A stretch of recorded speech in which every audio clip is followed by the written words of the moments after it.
read short form language rather than anything in any meaningful detail that causes us to want to think analytically.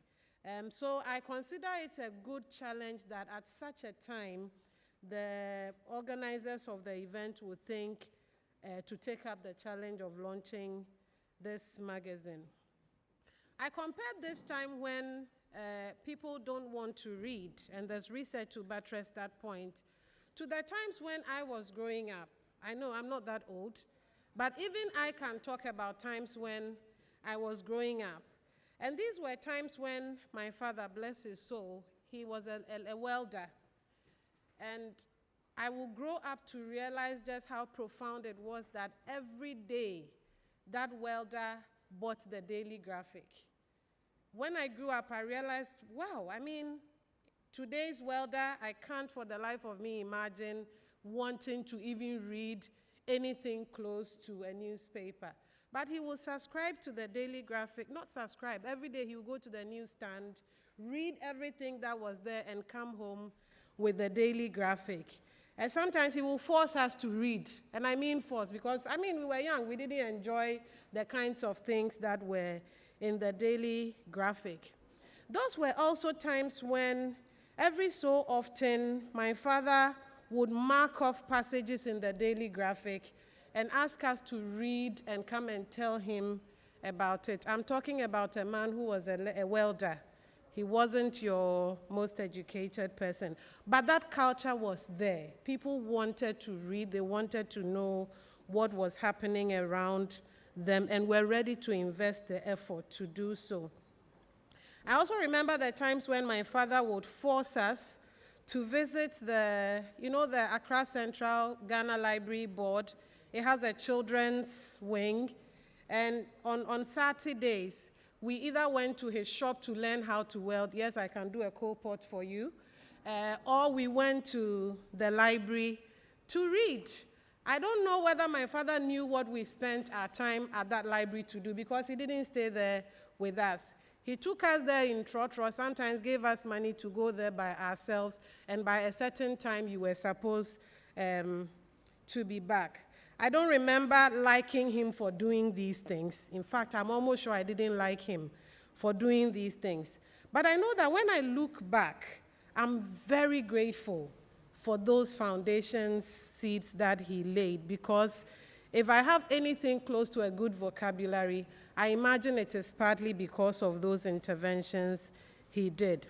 And so even though we live in a time when the culture is not that receptive to reading, I believe it's also still a good time for a magazine of this nature to be launched.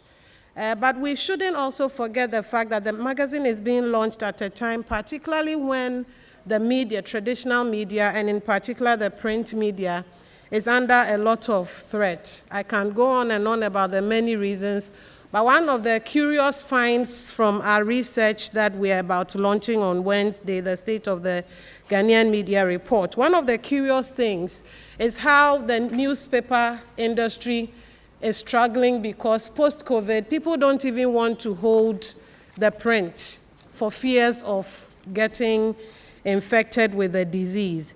So it should be a very bold decision and step to be launching a magazine in these times, and I commend greatly the organizers and also the people working on the magazine.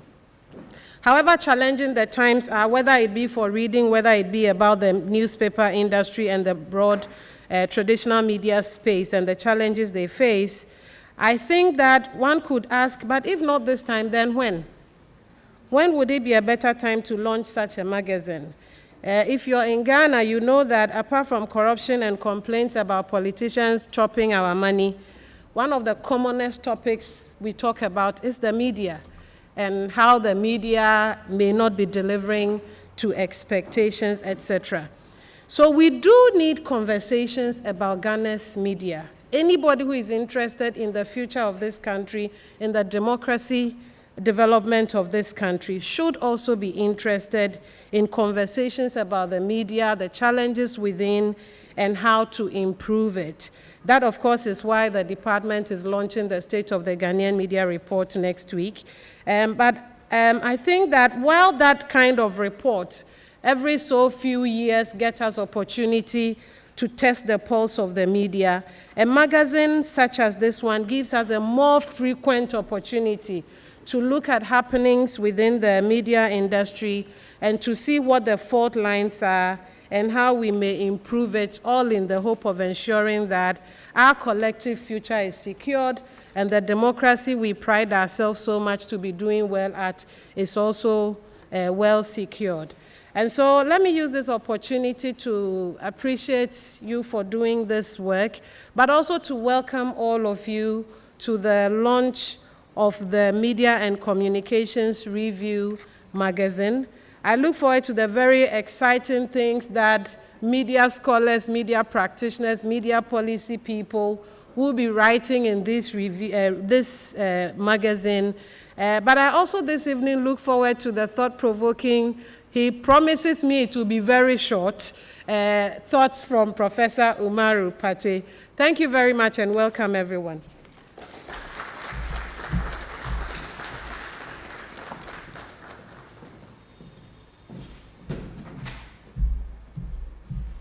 Another round of applause for Dr. Abena Yeboah Banin. She's the head Department of Com Studies, University of Ghana. May I please invite those at the back to please just move forward because of optics, media and communication. So kindly just take a few seats in front and let's fill up those empty spaces as well. Thank you so very much. I mean, Abena, you're talking about whether there's still space for hard copy stuff. Well, book no lie, they tell us that. So there will always be that issue. And I was told that there's a joke which went like, why did social media platform break up with the newspaper? And the answer was because it said it needed some space to tweet.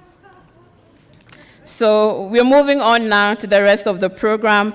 I'd like to welcome Professor Amin Al-Hassan, who is the Director General, GBC, and also Editorial Advisory Board Chair, Media and Communication Review. Professor.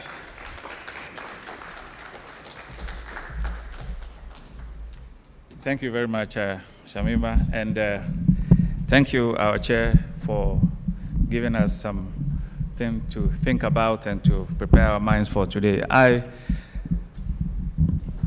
I want to simply do a very simple act to welcome all of you to this evening's event. And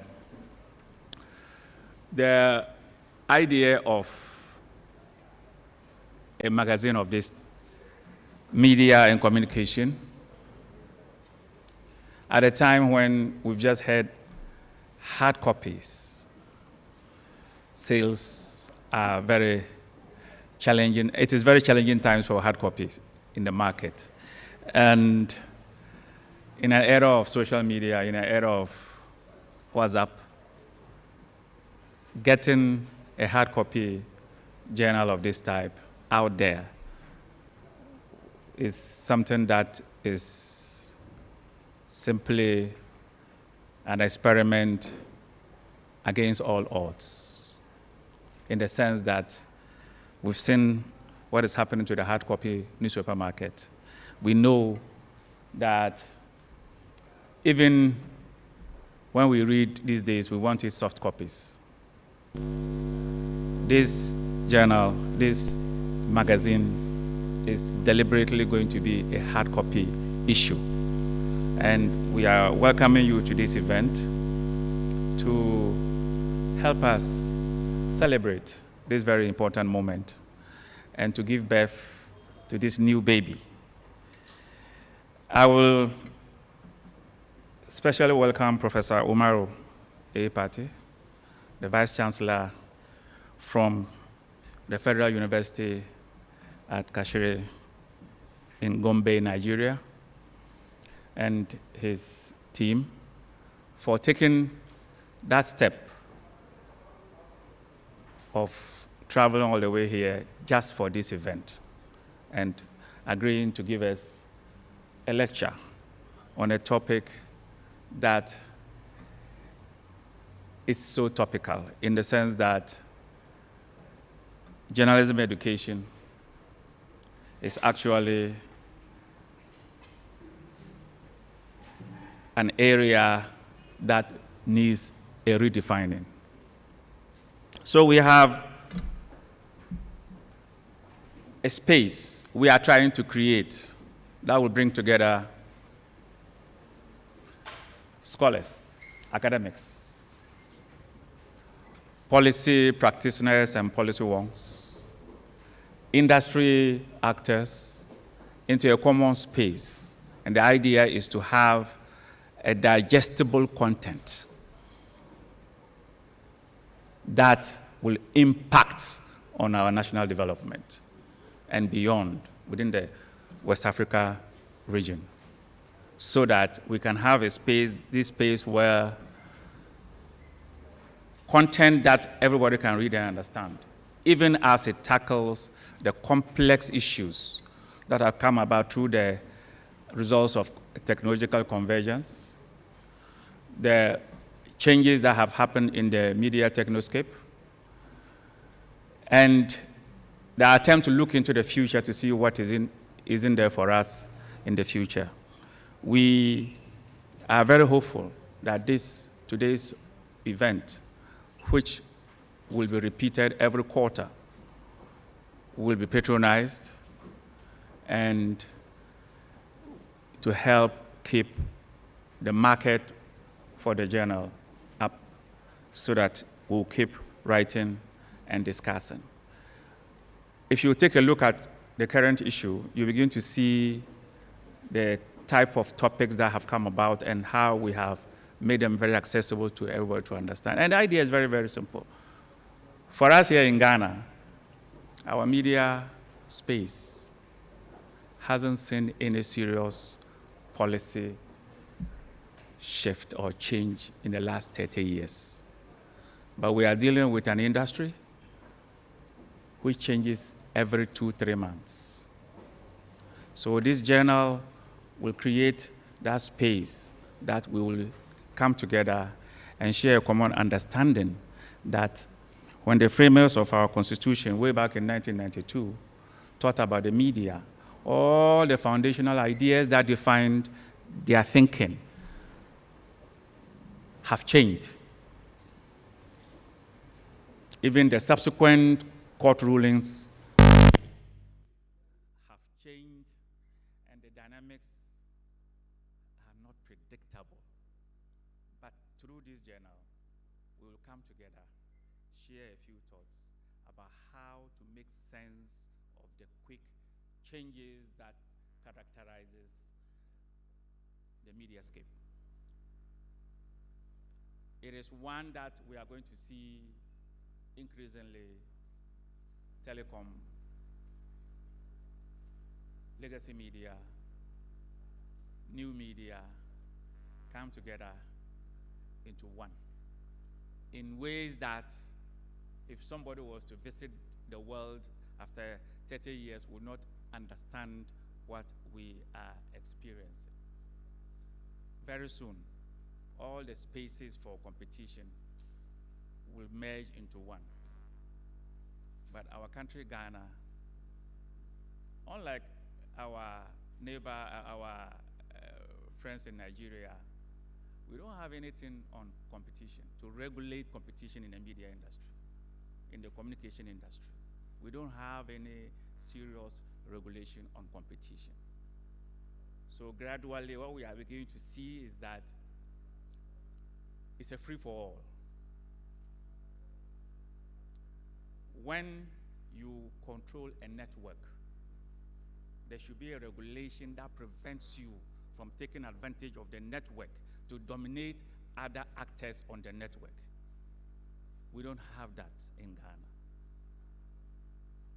We need to start thinking that media infrastructure and convergence means that telecommunication, internet, and traditional media are using the same space.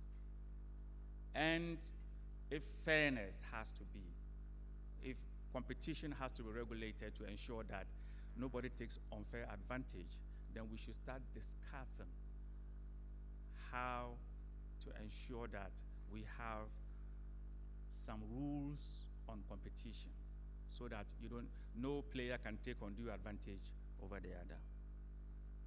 Another aspect that we will have to contend in the pages of this magazine that will have to come, we have to deal with, has to do with the fact that when the 1992 Constitution was being crafted, we did not foresee a situation where every politician, every member of parliament wants to own a media system.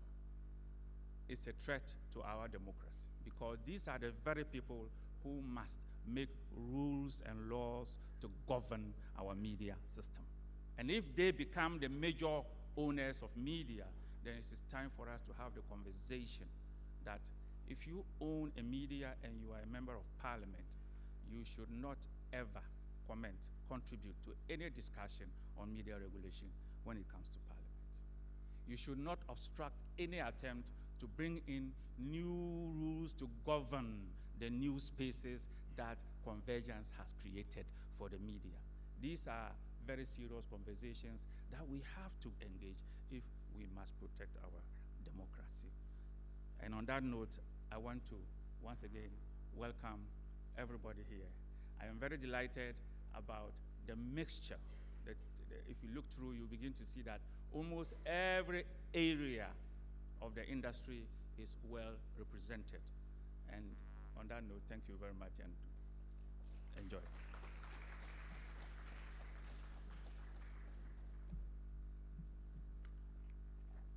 Another round of applause. Otherwise, he will let GTV people not cover us again. So please, give him a round of applause so that GTV will give us more coverage. Thank you so very much, Professor Amin Al-Hassan, for those really thought-provoking, food for thought. Those who have ears, let them listen. I'd like to acknowledge the presence of some dignitaries in our midst. Prof. Karkari will do us the honors of introducing members of the advisory board members. I'd like to acknowledge the presence of Madam Ajwa Yebua Afari. She's a former GJA president. Madam, welcome. Justice Isaac Dose, Council Chair, Wisconsin International University. Welcome, sir. And I would acknowledge more in the course of the program. Now, I would like to welcome our special guest who has come all the way from our neighboring country, Nigeria, to give us some remarks. Professor Umaru A. Pate is a professor of media and society and the current vice chancellor of the Federal University, Kashere in Gombe, Nigeria. He was appointed the vice chancellor of the FUK in February 2021. Before then, he had served as the founding dean of the Faculty of Communication, Bayero University, Kano, and the immediate past dean of the School of Postgraduate Studies and the acting deputy vice chancellor and chair of the Committee of Deans and Directors in the same university. Equally, he is the immediate past vice chair of the Tertiary Education Trust Fund Advisory Group and a member of the National Research and Development Standing Committee. Before relocating to BUK as a professor, he had served as a professor in the Department of Mass Communication at the University of Maiduguri, where he rose through the ranks, beginning as a graduate assistant in 1988. You don't want to know how old I was at the time. An associate professor in 2002 and full professor in 2007. He headed the Mass Communication Department in that university for a total of 7 years. He holds a PhD in Media Studies, Master of Philosophy in Communication Studies from here in Ghana, University of Ghana, Legon in 1990, and a Bachelor of Arts in Mass Communication, obtained in 1987. Professor, welcome back home. It is a delight, therefore, to welcome you to the podium to deliver your speech on realigning journalism education for contemporary development in Africa. Be generous with a round of applause.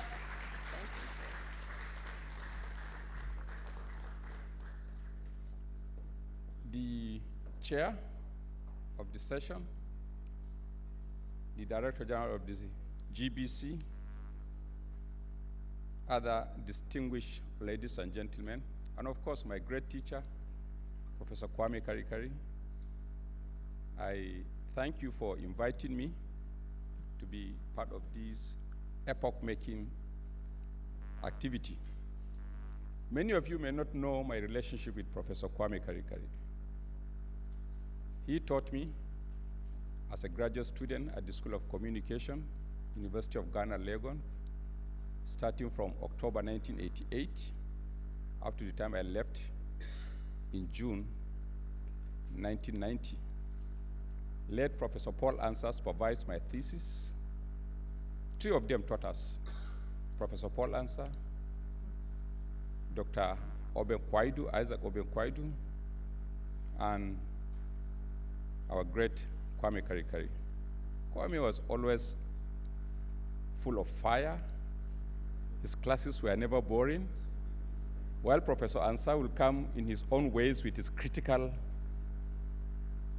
thoughts, when Kwame comes into the class, you can be sure that there will never be a dull moment until the time.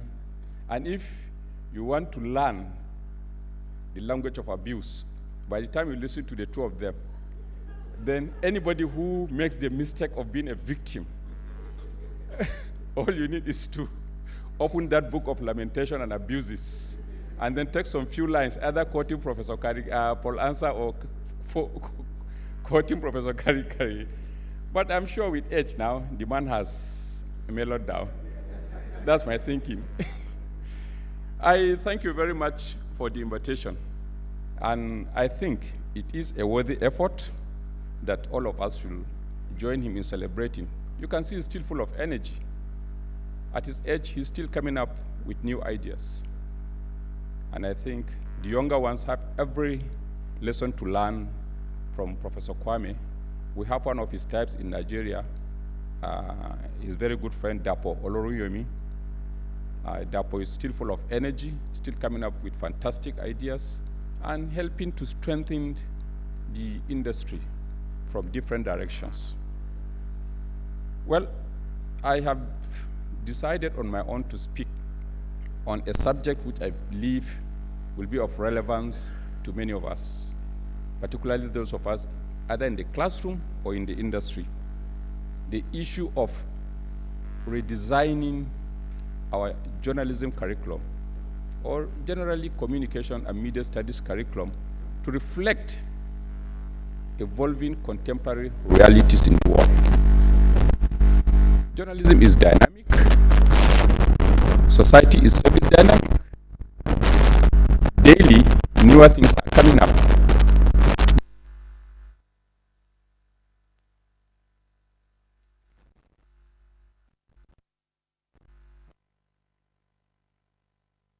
I think 2 or 3 newspapers, Times, Graphics, they were the 2 leading newspapers then.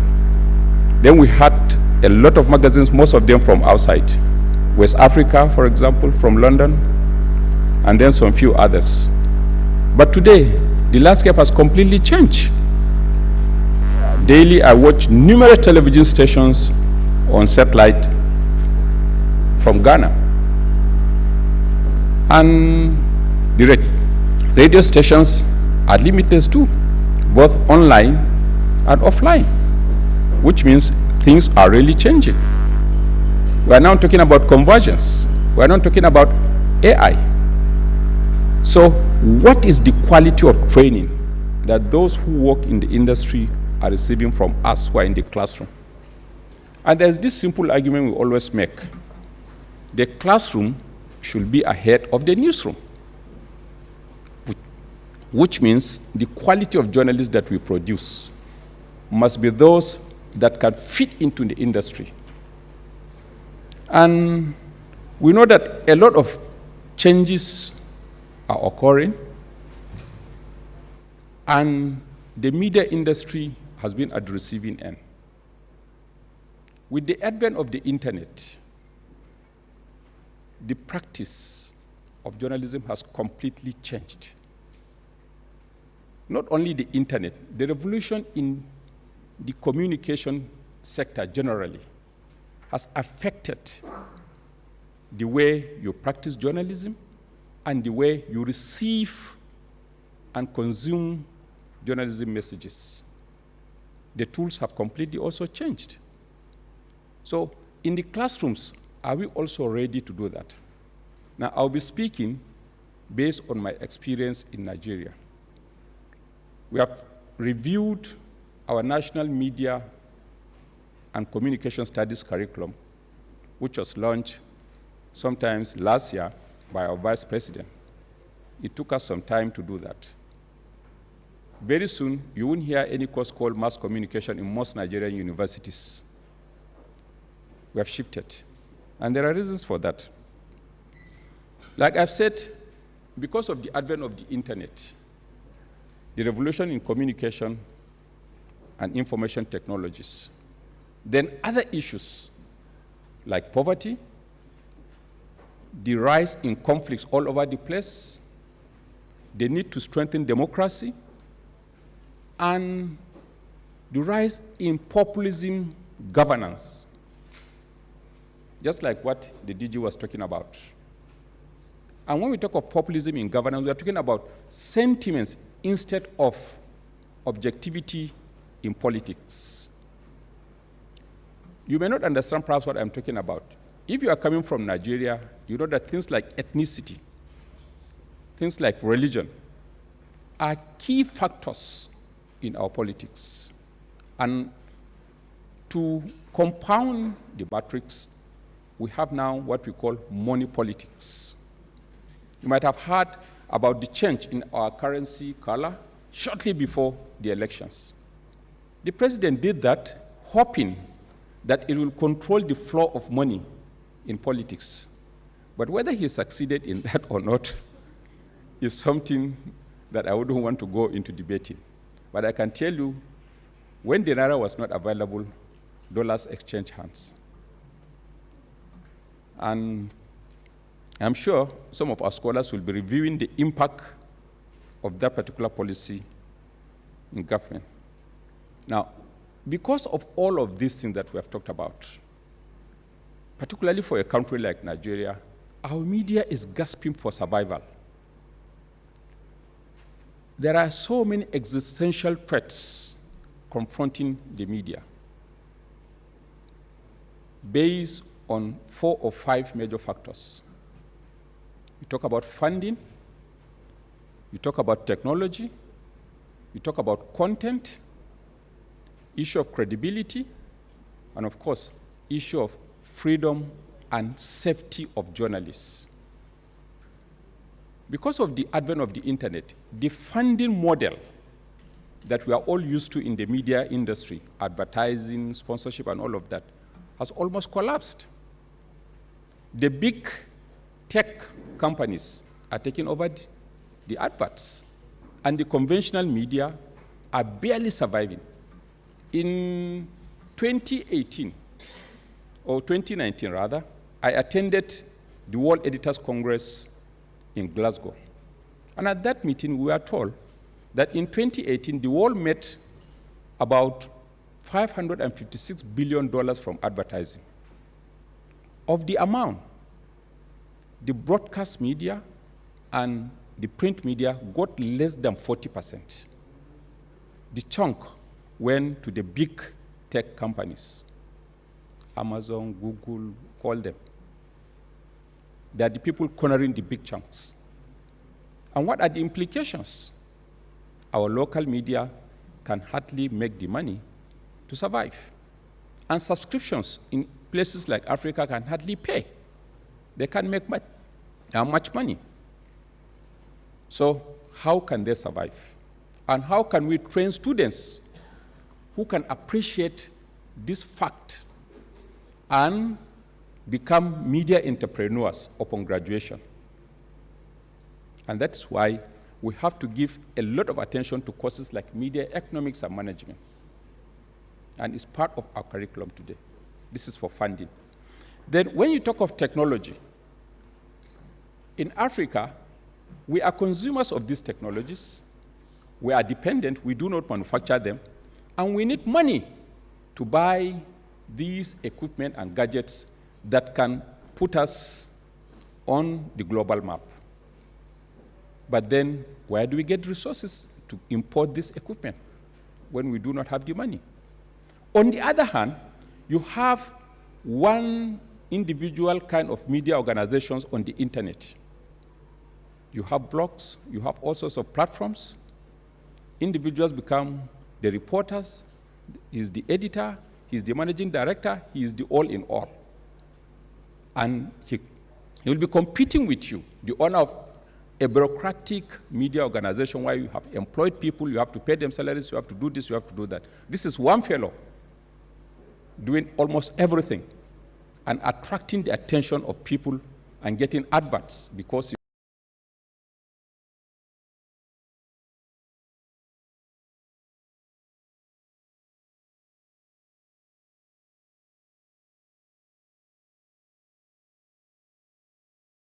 votes.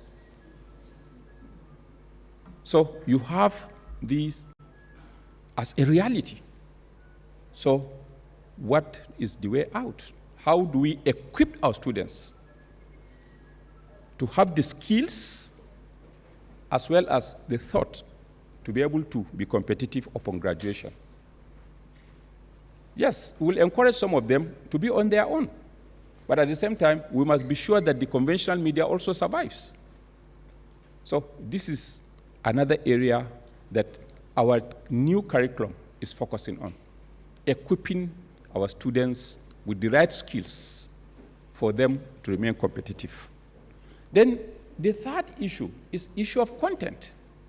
While technology is the window for you to get connected to the world, or the enabler rather, for you to get connected to the world, content is the window. People will not tune to your TV station except if there's content, credible content. And content is not produced cheaply. It takes creativity, it takes resources, it takes energy for you to produce content that can attract, retain viewers. This is the era of consumer demand or content on demand. People may decide to watch or not to watch. With a remote control, I may simply skip. So how do you produce that content? And don't forget, because of the ease and the opportunities created by the internet, we now have many media owners of different shapes and sizes. And you are competing with them within the same market. So what kind of content do we need to produce to be able to remain in the market? What kind of training are we now thinking of giving our students? The kind of training I received as a student certainly is not the kind of training I'm offering to my students now. The issues have changed, the challenges have changed, and almost the thinking is also different. So how do you ensure that those that are produced are well informed in politics, well informed about the sociology of your area, well informed about the geography, about history? A good journalist must know the relationship between geography, history, and what it does. Geography defines and reshapes the way history is formed within a particular area. Geographical landmarks sometimes determine your boundary, and by that geography you are forced to do certain things. So what is the knowledge of our young journalists who are coming up about other disciplines outside of what they have been trained in terms of news reporting and others. So the new curriculum that we have tried to design in Nigeria also encourage multidisciplinary nature in training of our young journalists. Our next generation of journalists must be people who appreciate multiculturalism, appreciate diversity, appreciate pluralism in societal makeup. You don't need to train ethnic champions or religious bigots, throw them into your newsroom, who do not appreciate the other group. So we need journalists who are liberal in thinking, who can appreciate not only their own nations, but even the West African sub-region, Africa, and of course, the world. So the new curriculum that we have designed in Nigeria also attempts to do that. Then, apart from the issue of content, the next is credibility. With the internet, credibility is in crisis when it comes to reporting. And what am I saying? The internet has made it so easy for people to manufacture all kinds of information and disseminate at ease. Because of that, today you have issues relating to fake news, disinformation, misinformation, malinformation, lies, rumors. And when you are talking about credibility in information dissemination, there are 4 major elements. 1, the issue of truthfulness, the issue of relevance, the issue of competence, and the issue of, I'll remember the 4th one. These are the fundamental issues about credibility. Now, with the way social media is performing, these elements are threatened. And because of what people see on the social media, the conventional media themselves are subverted. Because before GBC, for example, could bring out its news at 7 o'clock, some other people have been giving the news on minute-by-minute basis from their own perspective without any element of gatekeeping.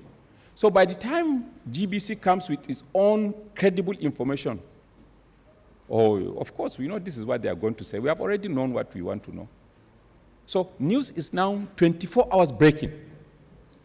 And in the conventional media, we do not have that capacity, particularly in Africa, to be breaking the news 24 hours or almost all the time. But somebody with his phone, at very least cost, can do that. So credibility itself is subverting the content of the conventional media, as well as misinforming, misdirecting, and helping to cause crisis in our democracy. And where there is no quality journalism, you cannot talk of crisis-free democracy. So the promotion of disinformation and misinformation in our media schema is a threat, not only to us as individuals, but also to our democratic survival. In Nigeria, where we have issues of ethnicity, issues of religion, fake news or disinformation has become like a fuel for promoting this crisis. We have had situations where people snap photographs or take photographs, do some cropping, and then put them on and say, this is happening right now. There's a particular case which the BBC followed up, and I think it's still available on their website. You can check how fake news promote fuel ethno-religious conflicts in Nigeria. They trace a particular case. Somebody somewhere in Birmingham took photographs from the previous Rwandan genocide with blood flowing, put it online, and said, this is happening right now on the Jos Plateau, Fulani massacring the indigenes of the place. And that led to one of the most serious crises on the plateau in Nigeria. Many people lost their lives. The BBC took its time to do a thorough investigation on that. And they realized that the fellow is somewhere in Birmingham, in London, and people are dying in Nigeria. And we have had several of such cases, especially prelude to our elections, where people simply call a particular ethnic group and say they are killing so. And before you know it, there's retaliation. So we have been battling with that crisis. Now, how do you train students who will not become liabilities in the newsroom by being promoters of fake news and hate speech? Especially in multicultural settings like ours, where there's issue of poverty, there's issue of literacy, and that hatred that we have been having amongst ourselves. Now there's a weapon that is available and is being used seamlessly to further put fire in a place where the fire is already burning. So we have been having that crisis, and we have been working hard to see how we train journalists that will not end up as hate promoters, not only in Nigeria, I'm sure across Africa. We all have common issues. Then our new curriculum is also very forceful on promoting investigative and data-driven journalism. How do you train next generation of journalists who will creditably engage in investigative journalism that can win the acceptance of our people and check the serious corruption that our country is grappling with? And when I talk of corruption, it's not just limited to Nigeria. Go across the African continent, it's just a matter of levels, depending on resources available in each of the countries. So ours, of course, is endemic, and we believe our journalists will have a great role. Of course, they have been doing that, but will have a great role to play in helping the country to win itself from that scourge of corruption. So our new curriculum is also focusing seriously on issues of investigative and data-driven journalism, and I think every other African country must give a thought to that. But we know investigative journalism can be dangerous, can be risky, and of course expensive. It costs money. And this is why we are also focusing on issues of freedom and safety. When we talk of safety, we are talking of first psychological safety, physical safety, economic safety, social safety, of course gender safety, online safety, and all of that. There will be no use for me to train a journalist, for him to graduate, engage in journalism, only for him to be killed cheaply. And we have been seeing that happening. In places like Nigeria, corruption is one thing that can kill a journalist easily. In Mexico, it may be drugs. In some other countries, it could be something else. But in Nigeria, number one factor that can easily dispatch a journalist to the other world is corruption. You want to expose some big corruptions, fine and good. Try your luck, and let's see how far you can go. So we are working hard, or the new curriculum is also emphasizing the issue of safety so that we can train journalists on how they can protect themselves. And also for the society to appreciate the essence of freedom of the media. If the media is free, society will be free. If the media is not free, certainly don't think you can also be free in the wider society. So how can we train journalists that can appreciate that essence of safety in a democratic context and be able to mobilize the rest of the society to support us in the industry? And above all, how can they remain safe? As we always say, no story is worth the blood of a journalist. Only a living journalist can tell a story. And like we always also say, economic independence determines editorial independence. If your workers are wretched, they appear miserable and totally poor as journalists, certainly somebody will be there to pay them to do the other work for him. You want a journalist to go and investigate a corruption case of, let's say, 100 million naira, and you pay him less than 20, 30,000 naira in a month, or the salary is not even assured. All they need to do is to call him, excuse me, do you have a car? No, sir. Okay, I'll give you a car of about 2 million. Do you have a house? No, sir. Don't worry, take this, go and take a rent. Then he comes back to your newsroom, and the editor tells him, why is that story? Of course, certainly, there will be excuses. And where they give you the money, you refuse, in essence, they threaten you. And if you refuse, they kill you. And nothing will happen. Nothing. So you ask yourself, what happens to my family? So is journalism worth dying for?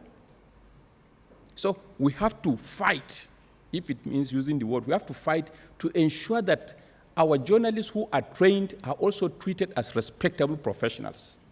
I'm not willing to train a journalist who will graduate and go and sign treaty with poverty for the rest of his life. I want him also to live respectable lives like any other professional. After leaving school, go and get a job in any journalism sector and gain the salary that your colleague in accountancy who has joined a bank or is in the civil service is earning, so that you can all go to the same club, you can all wear the same kind of dresses and drive the same kind of cars based on your qualifications. We have to work hard on that and change the orientation of our journalists so that you do not appear cheap. And then people can simply go and start newspapers and the next morning look for the cheapest of labor in town and then just call you, you come in, and then. So we must also insist on issues of professionalism. We don't just open the door for everybody to walk in. And if he comes in, the values goes down. So our new curriculum must put some kind of perspectives into the minds of our younger people who are coming up as journalists to have that self-esteem and self-worth, that you cannot appear cheap simply because you are desperate to live. There should be some minimum the industry should accept. And as colleagues, we work as a team. And that's why the courses that we have designed emphasize some of these issues. And of course, the issue of multidisciplinary, history, sociology, education, and all the other disciplines, even in the sciences, a good journalist must have a little knowledge about every subject. The worst that can happen is to have an illiterate journalist in a newsroom. That will be a disaster for any editor. So we have to encourage our journalists or our trainees to have that open minds, see Africa, see their sub-region, West Africa, and of course the world as their constituencies. These days, if you write, the message is not just limited to your country.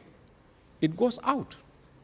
But another issue which we have also tried is the issue of reporting at the local level. Because of the internet now, we focus more on issues outside of our immediate environment. So the local areas are gradually being skimmed out from our news reports. How do we also ensure that our rural areas receive the attention that they deserve? How do we ensure that they are part and parcel of the democratic process? And in countries like Nigeria, we have commercialization in news. I don't know whether you have it here or you don't, where people pay for them to be reported in the news. Like a function of this nature, you want GBC to report, you go, invite them, they give you a receipt, and you pay, and it's legal. So because of that, a large section of the society is completely cut off from being reported, particularly the rural areas. And other subjects do not also receive the attention such subjects deserve, because they are not subjects that can give you money. If you want to go to the hospital, you want to report about some sicknesses, do you expect the sick people to pay for them to be reported?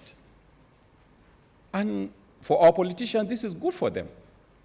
Whenever they have whatever kind of function, they bring the media, pay the money, and then the content of the media is dominated by them almost all the time. So they now become the agenda setters almost all the time. It is always he said, he described, he lamented, he explained, he emphasized. But for us, the media people, investigations that could set the agenda for the rest of the society to think is no longer there. So we looked at all these issues, the Nigerian context, and then decided to redesign our curriculum. We did that through a process. It took us some time. And then at the end of the day, we made a submissions to our National Universities Commission. And in the process, we brought in UNESCO, we brought in all the regulatory bodies, National Broadcasting Commission, the National Press Council, the Advertising Practitioners Council, the Nigerian Institute of Public Relations, and every other stakeholder. Our colleagues in the university system were fully involved. I led the process.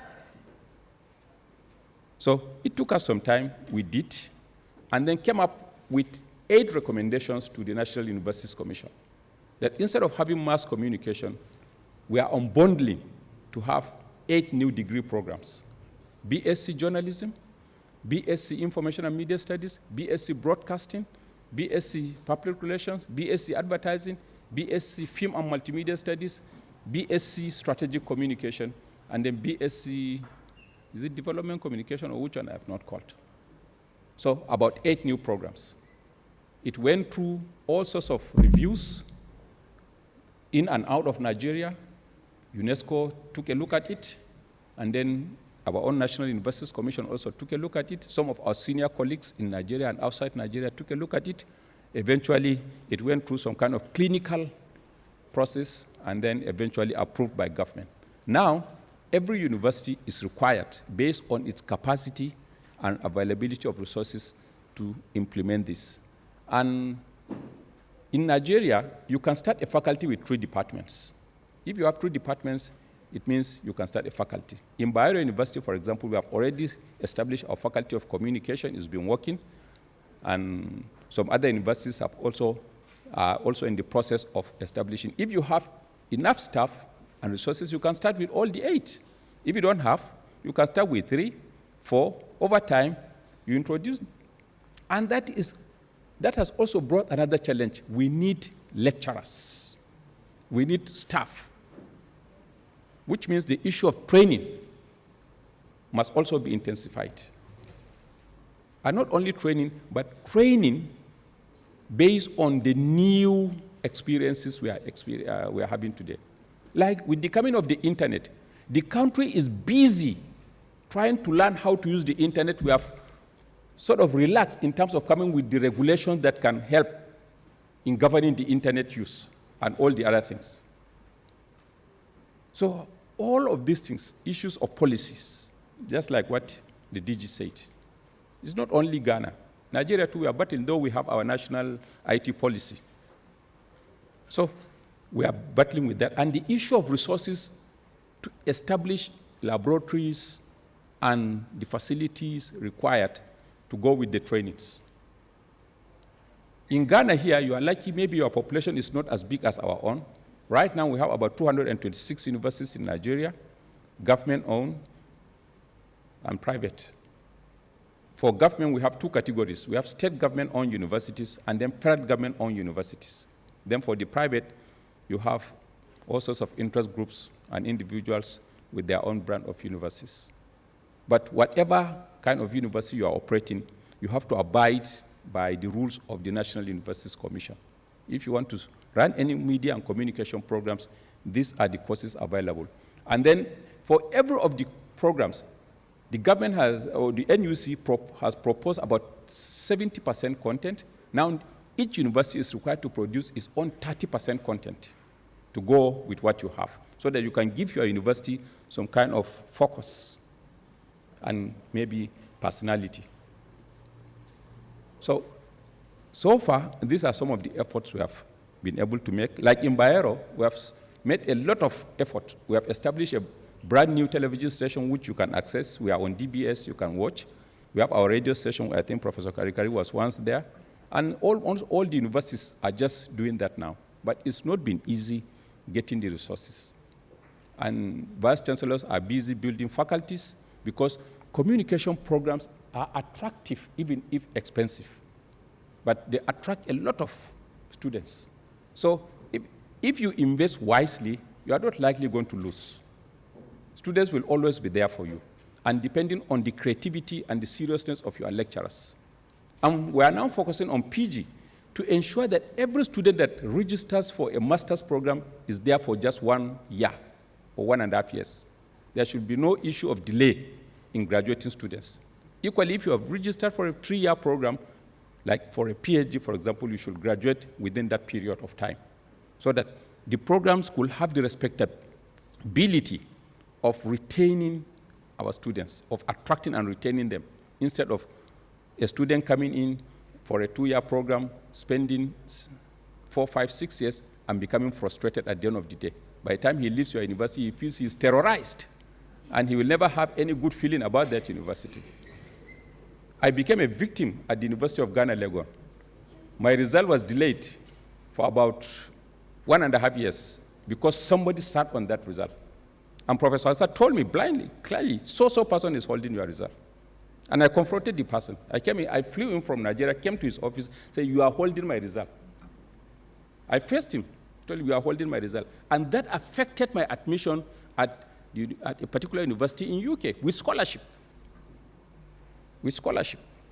I have the scholarship from UK, I have the admission, but University of Ghana held my result. And that cost me that admission and scholarship. And since then, I swore that no student under my watch will overstay for his postgraduate studies. And when I was the dean of postgraduate school in Bayero University, Kano, I fought some departments. If a student registers, he has to graduate.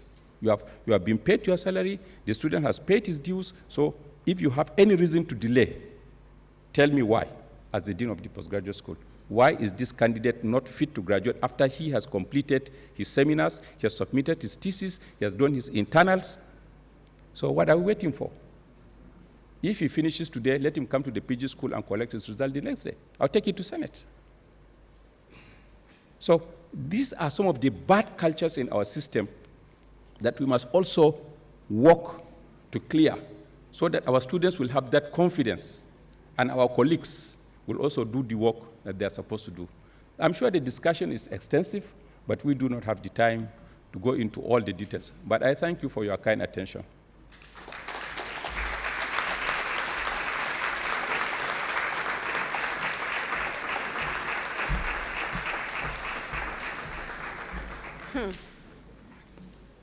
Another round of applause, ladies and gentlemen. Prof, are you sure there were no teleprompters somewhere that we couldn't see?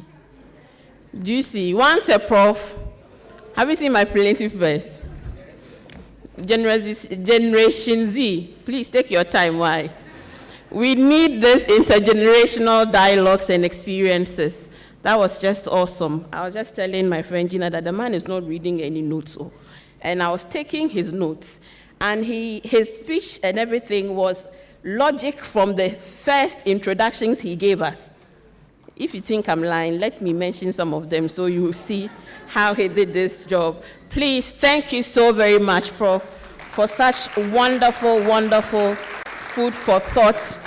And I'm glad at the audience we have today, and I'm sure that we'll take some of these important nuggets and see how we also restructure our curricula accordingly. I'd like to acknowledge the presence of some of our guests. Professor Audrey Gajepo, my mother, my patron, there she is. She's a former dean, Faculty of School of Communication Studies, University of Ghana. Mr. George Sapong, Executive Secretary, National Media Commission, from whose hands I learned the skill of facilitation, and here I am today. Thank you, George, for that job you did for me, level 200 students. Thank you so very much. Dr. Gifty Apiaje, Head of Department, Com Studies, UEW. Doc, where are you? There you are. I'll come and inspect the curricula. I'll give 3 months, then I'm coming to check. We also have Mr. Hayford Atta Krufi, CEO, National Pensions Regulatory Authority. Well, let's welcome him. He stepped out. Okay, right. We have Mr. Malco Afajino, Director of Communications, Stanbic Bank. Mr. Malco. And his better half is here. My biggest sister of all sisters, Nana Afajinu, who is the Country Director, West Africa Civil Society Institute. We have Caroline Anipa, Deputy Director, CJID Dubawa. Caroline. We also have DCOP Henry Otu, Deputy Regional Commander, Ghana Police Service. My dear sister, Gloria Ahiaji, Executive Secretary, Ghana Institute of... Please, still come for my program. It's Abina, she distracted me. Ghana Independent Broadcasters Association. And she's always attended all of our MES events as well. Thank you. Of course, when they were talking about investigative journalism, I was like, is Manasseh here at all to hear and to concur to some of the things that were coming up? Apparently he is. Manasseh Zuria Wuni was here. There he is. Ghana's own independent investigator. Also, let's welcome Enoch van der Poel, who is the Marketing and Corporate Comms FBN Bank. All these banks, are you giving us money? Our auction is coming, so please, you write the checks for us. Albert Kwabena Dunfor, our own GJA president, Presido, large and in charge. Randa Ashi, PRO, Ghana Maritime Authority, is also here. Thanks for coming. Nuruddin Mohammed, Director Public Affairs at WIUC. Thanks for coming as well. Nuruddin, there he is at the back. Nuruddin, are you fasting? Please get him some water. Victor Agrifin, General Manager, My Life. Victor, thanks for coming. Elsie Tego, Director, GBC Productions. And Dr. Kweku Roxen, Private Researcher, and many of you who are here today. I can see my colleagues, SC, there you are. Let's give ourselves a round of applause. So we have a few minutes to kind of also share our thoughts on the key emerging themes that we have gleaned out from professors. Do we have a mic that can go around? Speech. He raised a number of things, and he started by saying that we all needed, especially within the African, I see my lecturer there. Thank you for coming. So we must all really look at making the training curricula reflective of the changing times. He spoke about funding, technology, content, credibility, freedom and safety of journalism, and quite a number of interesting other things. So it's time for us to also share our thoughts on some of the things that he has spoken about. So please, if you want to make a comment or contribution, we have some 15 minutes to take those conversations. And if there are also some critique that you have of the proposals he makes, please feel free to also share. Prof, that's what we have now, right? Great. Who will bail the cat?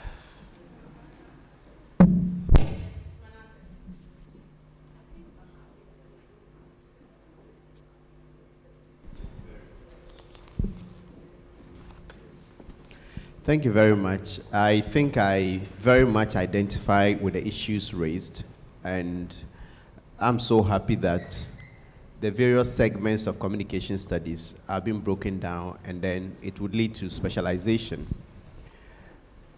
The final part of it, he spoke about the need for lecturers and teachers of these courses.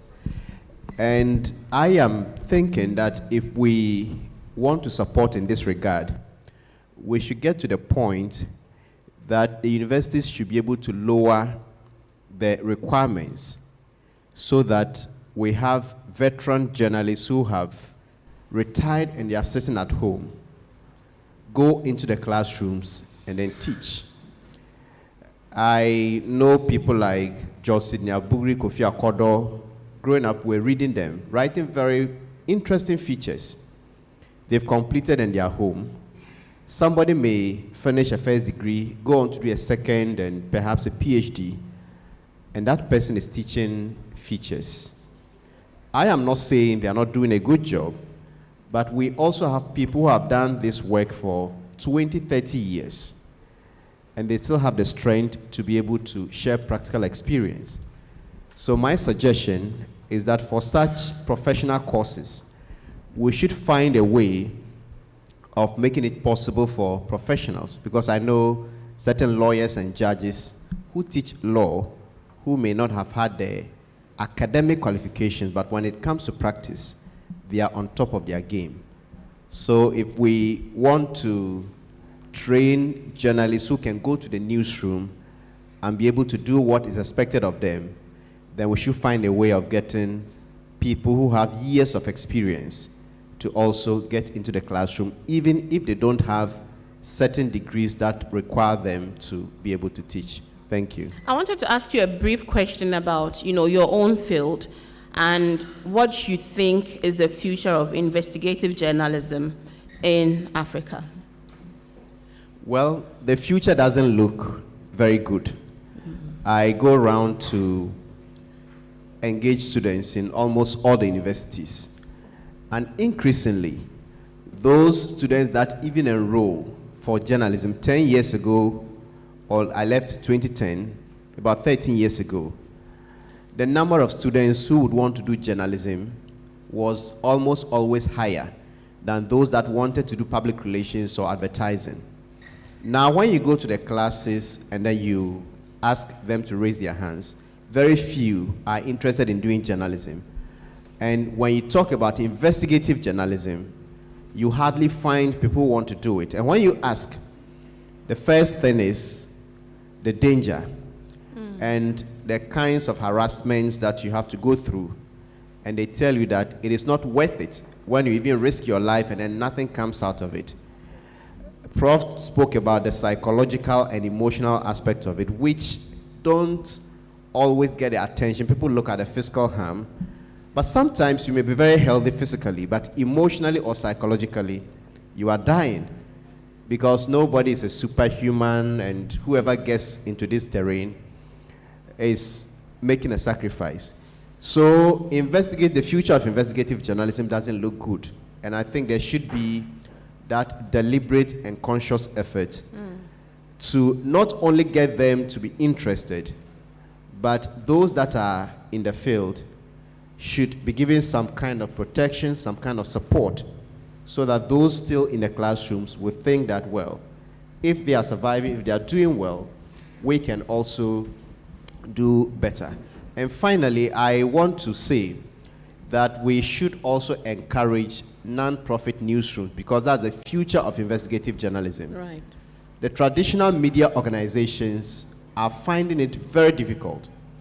There are certain powerful politicians who can even influence some people not to advertise with your media organization, some corporate entities. So the traditional media organizations are beginning to think twice if they want to do certain stories. But if we encourage non-profit newsrooms, foundations that can support individual investigative journalists, they can work as freelancers, and I think that can also enhance that brand of journalism. Thank you. Are you in for the long haul, or you're almost on your way out? No comment. I think that's comment enough, isn't it? So, so Prof made a point about that the classroom must be ahead of the newsroom. And Manasseh is making the point about bringing back, old experienced hands into the classroom. And yet we're also hearing today that media and communications industry is so fast-paced today and is evolving, and technology is disrupting a lot of previously held norms and understanding about the profession. So if we're bringing back old people, are they doing the technology litmus test, or what do you think? Please, I want more suggestions and comments. Abena, you are the chair, so I can excuse you, but you talk. Essie, I would like to hear your views from the communication industry and what you also perceive to be some of the threats. Yes. In a good world, I should be calling those who speak so that I don't have to speak as chairperson. But I think that Prof raises very important points about how we need to let journalism or media education evolve with the times that technological changes are leading us to. But I see value in Manasseh's suggestion also. In fact, it's one of the struggles that I imagine all the people in academic departments here would acknowledge. The challenge with the teacher, especially at graduate level, must necessarily come in with a PhD. We've struggled with that also at the Department of Communication Studies, because you have to acknowledge what experience brings to the table. If somebody has walked that turf before, they know things that the person who hasn't had industry experience, however strong a PhD they may have, may not necessarily have. And so I see value in Manasseh's suggestion. I think perhaps this is a way to remind us, all of us, the need maybe to begin to forge ahead with the strategy that Nigeria seems to have done.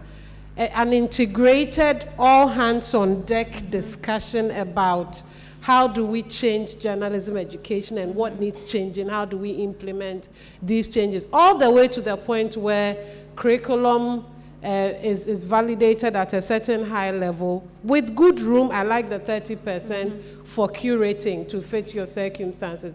But such a conversation then perhaps will give us opportunity to have a word with the regulator to relax that strict hand on it takes a PhD to be able to teach. Right. Because yes, the PhD is important and I go for it any day. I hold one for heaven's sakes. But the practical experience that comes from those who've stayed in industry has its value. The way we try to walk or navigate the bridge is to try and bring in people in industry to serve as resource persons. So even if you cannot recruit them as full-time, because Manasseh, it's not the universities that are insisting on not doing it, it's the regulator that insists this is the case. The universities are only implementing regulation, and until it changes at the regulatory level, the hands of the universities are tied as to how they can recruit. So we try to bring in people to serve as resource persons, but these are more of one-off, appearances in the classroom to make sure that theory is meeting industry, because it is important. In fact, the students will tell you every time you bring an industry person to the classroom, your next lecture is very exciting because they've had experiences and conversations that are not the norm in the classroom, and it's quite helpful to the students. You mentioned regulatory bodies, and George Sapon was eyeing you from the back there. Uncle George, what has regulation got to do with the conversation about changing curriculum and making it more, relevant to the evolving and fast-paced changing media landscape? So I think that there's a wrong forum to ask me to make a comment. And the truth is that as a regulator, our view of the situation is markedly different from the way academia is looking at the issues. Number one is that we understand the environment to be evolutionary. Right. So the truncated analysis about the impact of technology changing the nature of journalism is not reflected in regulatory analysis. So two things. Number one is that from our perspective, journalism still remains simply about truth-telling.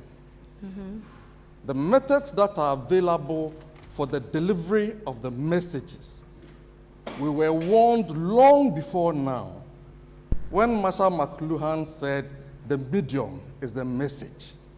In other words, he was drawing our attention to the evolution of technology, society, the relationship between technology, society, and media. So we take a long-term evolutionary view and do not think that technology should lead to panic. Right. That's the way we look at it. And we'll still insist that the basic element of journalism must still remain truth-telling. In terms of developing curriculum, and because you bring regulation in. What we think African media training programs would begin to reflect on is that all across our countries, it is the best journalists, the best teachers who get to have influence on regulatory policy. Unfortunately, very few universities are teaching media policy or teaching regulation. And there's a certain feeling that if you practiced over a long period, you understood the field enough to be a regulator. Or if you were a teacher over a long period, you could develop those skills. In Ghana, for example, it has been largely true. I mean, the best brains we've had, Professor Kakari, Professor Gajepo, and the rest of their colleagues.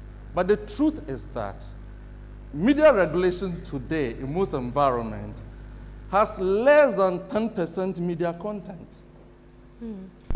Media regulation is more to do with many other things than media. So is that good or bad? Pardon me? Is that good or bad or not? Well, that is the nature of it. So you don't try to place value judgment on them. So we have a big police officer here, so let us relate. If you took, say, driving, okay, the MTTD officer who is on the road checking the appropriateness of your driving may not necessarily have to be a driver himself. Okay? What he knows is that there are rules about driving.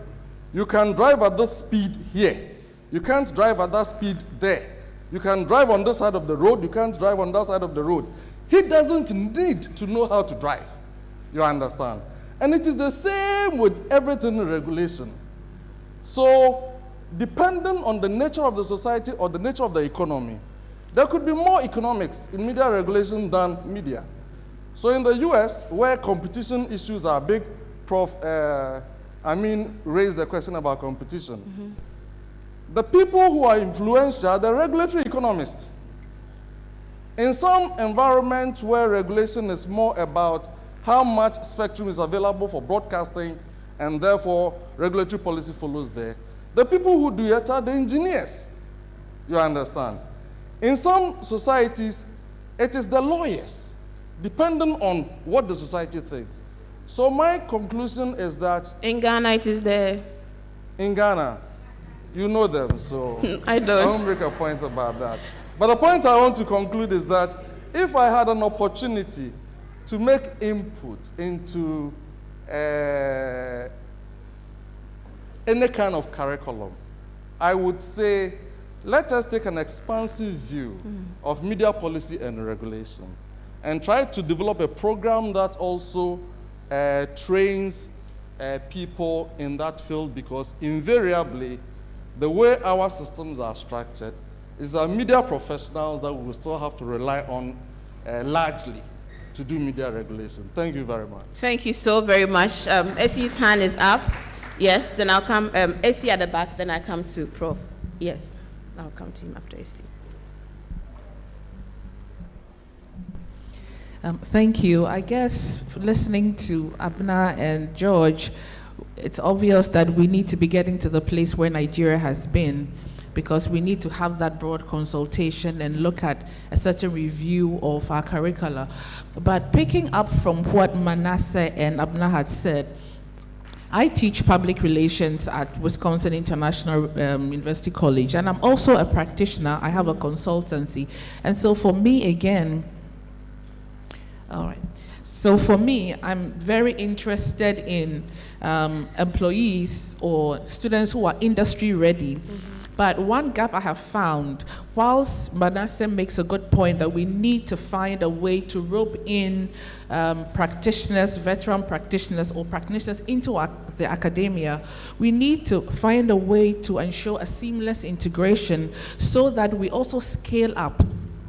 I have had to learn on the job with some training how you even ensure that the practical training still meets the academic requirements. And so how does someone with industry coming into academia who is not an academic, but is coming in to teach a professional course, still scale up that teaching so that it's not just tactical, but it's strategic and understands the theoretical underpinnings? We need to ensure some kind of training or some kind of short course or PEP that will ensure that people like myself who are teaching in the classroom now are not watering down also on the academic side.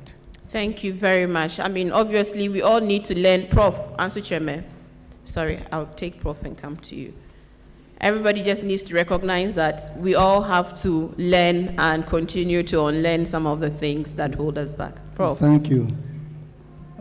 This is in response mainly to Manasseh's issue of bringing in people from the industry to help with the teaching. A communication course usually has 4 major parts: theory, laboratory work, research, and internship for each course that is taught in communication. Now you realize that theory is the one which goes about with the PhD. Yes. Because the university's primary responsibility is to help people to learn how to think. That is what the university is about, thinking. If you want to do doing, you go to technical universities, you go to polytechnics, you go to places like that. The university primarily is about thinking. But the university also recognizes that you don't just think for the sake of thinking. So whatever you want to think, you also have to translate into some practical work. So you have the laboratories, you have editing suites, you have studios, you have all kinds of things that will support you in that direction. Then you come to research. You are supposed to be able to research and build on knowledge. And then you have the internship, which is the practical work. You go to the field itself to engage in the skills that are required in that field. So, from my experience, or in my experience, we've always had people from industry coming in. Maybe what we have to do is to up that. Right. But there is always room for people in industry to contribute to the learning process in the universities. Thank you so very much. You know, there was an issue about when Prof was speaking about safety, and you mentioned about psychological safety, gender safety, and the thing about self-belief and self-worth. I have my ethics lecturer in the audience, and I want to find out from him, Dr. Modestus, you know, the place of the teaching of ethics and why you think that journalists and journalism isn't viewed with the respect that other professions are viewed with, and what can we do about it? Thank you. This is an interesting one. There is ethics to everything. All professional bodies and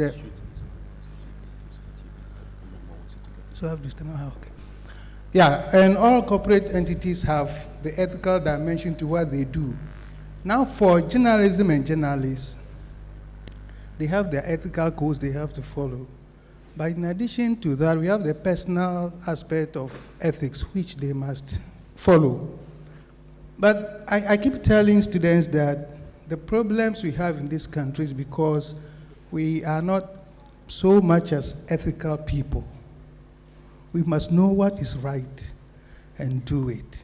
If you are a communicator, you are a journalist, you must know what is right to do. But the political system we have, and Prof has explained that, has embroiled the journalism profession to the extent that sometimes difficult to tell the difference between the politician and the journalist, and that is where we have this ethical issue. And that's where you don't find the respect that you're talking about, because most media people are quote-unquote journalists and vice versa. And the way we feel about politicians, and that's the way we have to feel about journalists too. So if we all decide to be ethical people, knowing what's right for our society to develop and doing that and imply that in our journalism practice, I think the respect will come. But Doc, but does hunger know ethics? Of course, that is the point. You see, hunger may not, but where do you start it from? Because if everybody tries as much as possible to be ethical, things will spread out. I always say, I wouldn't say elsewhere in developed societies, they are more ethical than we are, but you can see that they have systems that work to cushion ordinary people. Somehow, for example, the burden of individuals are sometimes taken over by states, and so it makes them somehow more ethically inclined than we are in this environment, because it is you and you alone. So I tell them in class here, this is ethically something you have to do, but if you are found on the wrong side of life, what cushions do we have in the system to support you? And that's where we have the problem. Elsewhere, people can easily resign on matters of principle because they want to do the right thing. But here, if you resign on principle, who is coming to support you when your family, when you are sick, your family is sick, and so on? We don't have it. And so, well, you see, the problem is not just about journalists and communicators. It is a general problem we have within our system for every profession that we have to do. But the key issue about respect is because in our environment, journalists are so much aligned to the kind of politics we do. And that's what we see magnified in the media space. How about the slave wages? And that's why the slave wages that journalists are receiving. What ought to be the responsibility of the media owners and managers? I can't really. It's about the demand and supply issues that we have and the economy that we have running. Sometimes it's difficult to really blame the media owners. If they can't, they can. It depends on the performance of the market. But I will still say that it's about the ethical individual. Right. It's about the ethical individual, knowing how far you can go in terms of your practice. And right. It's not just about journalism, but it cuts across all that we all have to do. Thank you. So thank you very much. Doctor is saying that you are on your own. On Judgment Day, you can't come and blame your boss. Prof, you wanted to say something, and perhaps maybe you can also address the issue of one of the courses you mentioned, media, economics, and management, as a way of, coming face to face with the reality that we are facing real financial crisis, many media houses. But if the pockets or the cake is small, how do we even expand the cake? Thank you very much. Well, I couldn't go through the details of the new curriculum because of the time, but almost all the issues raised here, we have tried to address that. And one of the things we have emphasized in that curriculum, one, there's attachment for students at 2 levels. After the second year, you go to the industry for 3 months or so. After the third year, you still go. And then for the lecturers themselves, as a dean of the faculty, I was able to get a grant somewhere. Every year, I send about 5 or 6 of my lecturers to the industry on attachment. Premium Times, for example, we have signed an agreement with them. Our colleagues have been going. NTA, the big media organizations, the FRCN, our people go as lecturers. We give you some support. You go and stay in the newsroom for about 2 months and observe what they do. You go into the PR sector or to advertising, go and stay in their offices. Stay with them, not only for the student, but go and learn so that you could come and impart newer ideas to the students. We have been doing that. So this is one approach that you can also think of here. We have signed an MOU with BBC. I took 6 of my colleagues. We went to London. We were there. And right now, as I'm talking to you, BBC is transmitting some of its programs through our radio stations in the university. And I have a plan, sometimes this year, to take another set to go to Al Jazeera. And we're also going to TRT. Did they come back? Yeah? Did they come back? Of course, they are lecturers. Don't I mind. lead the team.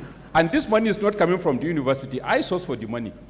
And then I give you the ticket, I give you the Estacot, and I lead you. We go there, we sign MOU, you stay for some days, see what they do, we make friends with them.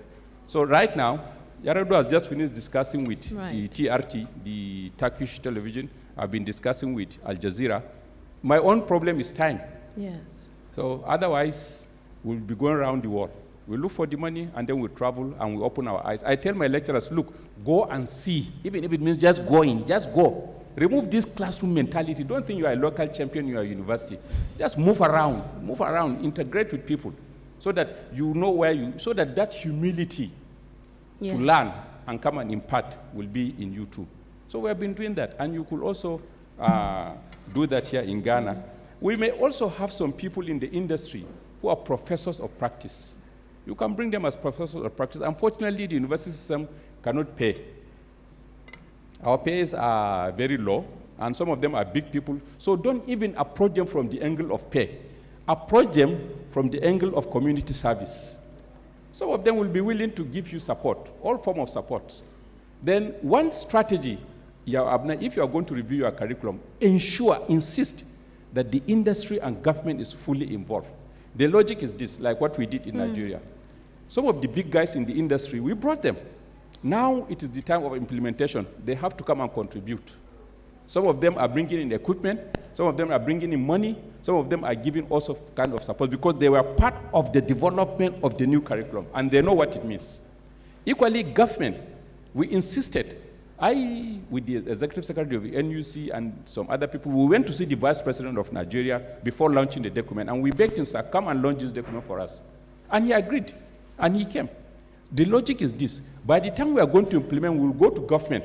Government, you have approved this document, you have launched it for us, and this is what we require to implement. So they'll give you the money to come and establish some of your faculties and then pay for certain things. But if you just do it within your own university, take it to your own Senate. Your Senate will approve. But at the end of the day, out there, the industry doesn't know. So the validity you require for them, the stamp you require for them to be part and parcel of the implementation will not be there. So don't do it alone.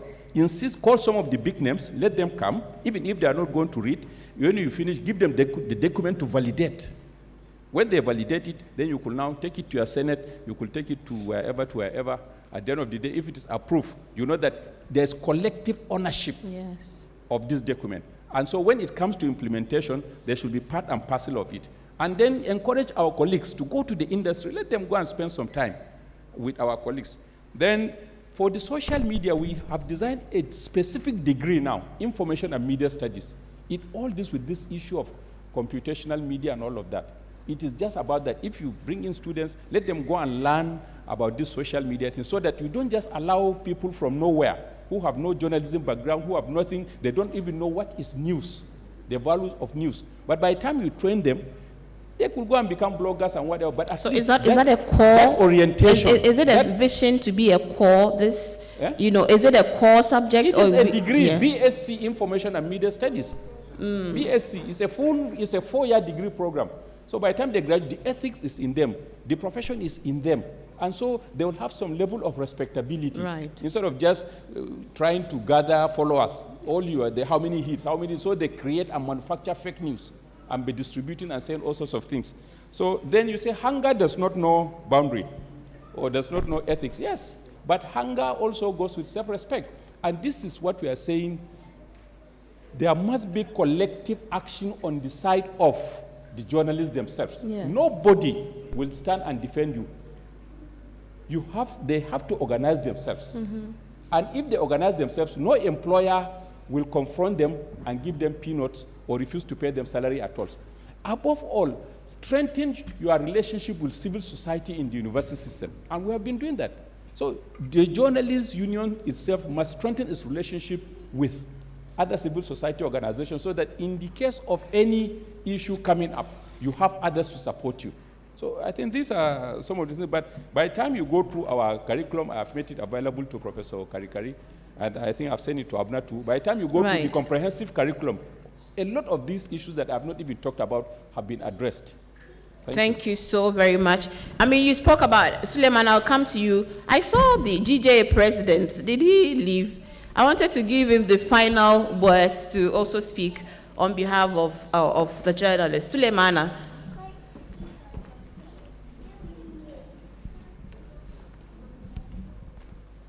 Thank you very much. Thank you very much, Prof, for sharing these amazing thoughts with us.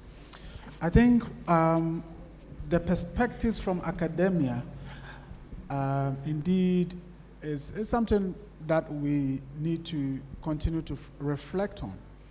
But working on the other side of supporting journalists and journalism, it certainly appears to me that, yes, it's great to have great graduates from our schools, but if the ecosystem cannot support whatever knowledge, expertise, and skills they come out with, there's quite a limit to what they can do.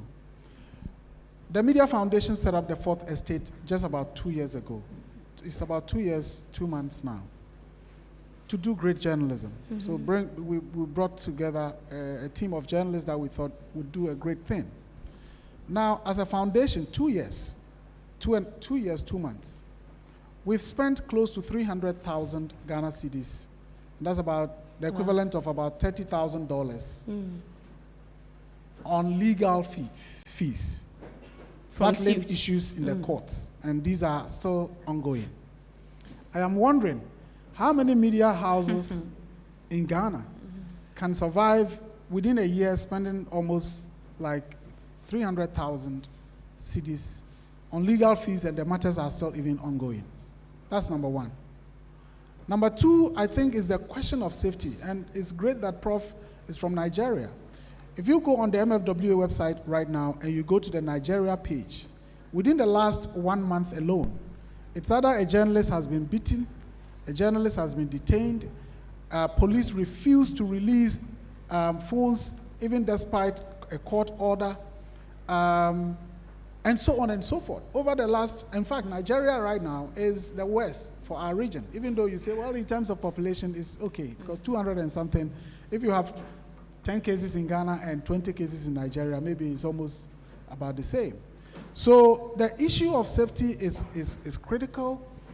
The ecosystem, governments, and the judicial system, and how big people can use the courts to frustrate journalists is a matter that we must deal with. And of course, talking about regulation, not regulation in terms of only who qualifies to be a lecturer or a teacher in the university, but regulation on the side of the practice. You know, Ghana, right now, there are 513 radio stations operating. Prof, we said when you were here, 1990 was one. 513. In fact, almost 700 frequencies granted. Television stations, right now, 100 and I think it's 113 on air. Barely, and these are operating with no regulations. There's no broadcast regulation in the country. Once you manage to get your frequency, you go and do whatever you like with it.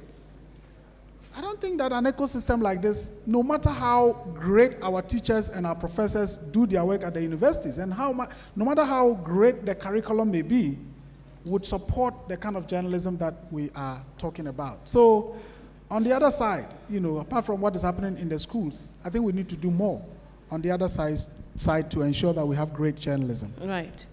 Mr. GJA President, a case for your members.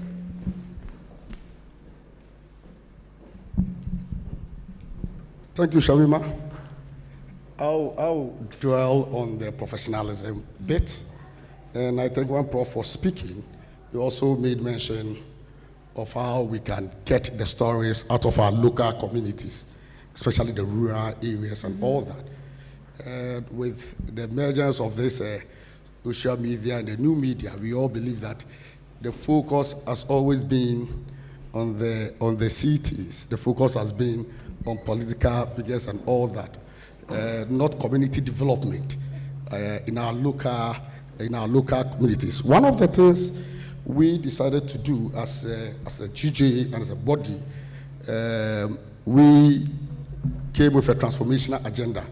And remember, to transform anything, you need to understand what are the perceptions of our members, what are the perceptions of journalists.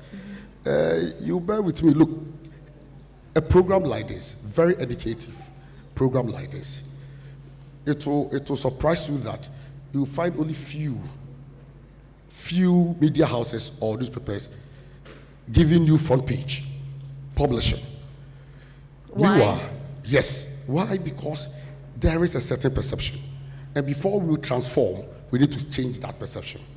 And we can change that perception through effective professional development. We should make a conscious effort to educate, to build the capacity of our members.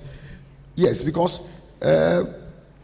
initially, most of the traditional media houses have desk. Do we have community or community development or local desk that seeks to champion the cause and the need of the people in our communities? Let's say even in the rural areas. So the focus has always been on the cities, in the towns and all that. But Prof said that is important because there are so many stories, so many things happening there.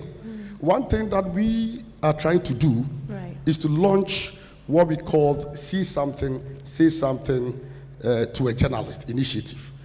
This is to see how journalism can impact on society, how journalism can impact on at least the nation as a whole, and our contribution to national growth. Because we are taking it down to the communities, we are taking it down to the people, so that the people can engage our reps there, getting to understand what they need, their needs and what needs to be done, their challenges. So this is a bit distinct from that of the national security. National security, see something, say something. So in so doing, we have said that professionalism or professional development is very key. So remember, whatever we have to do to invest in the human capital of our members, of our people, also to enhance on their welfare in terms of salaries. Very important. Very important. Because when the journalist is angry, he or she can easily be bought. So what we are trying to do is to also engage media owners and media bosses on the salaries of journalists.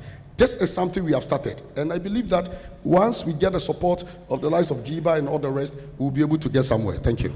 And they're all here, so grab them after the program. Thank you so very much, GJA President. Get them to sign MOUs now so that we'll move the conversation forward. Thank you. This is the rigor. This is what we want this magazine to stand for. That will be able to express our views and thoughts and put them to strict proof and generate the necessary knowledge that would, mobilize us into action. Because ultimately, it is by acting collectively that we can change the media and communications landscape. So let's give ourselves a round of applause for helping this session. I hope you enjoyed this particular session. We're almost wrapping up. We have a few items left and we will be closing. I want to acknowledge the presence of my mother, Auntie Esther Koba. She has trained me a lot in media and I just saw her. Evergreen Esther, we love you still. Thank you so very much for your presence.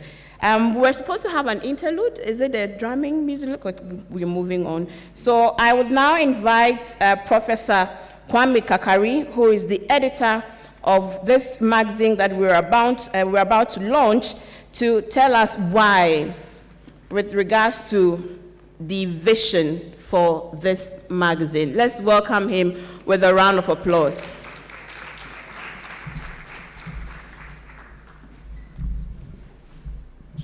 Thank you very much.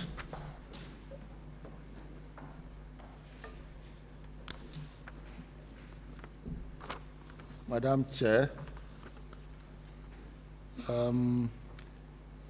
good friends, colleagues, students, I first of all want to thank all of you for coming, responding to our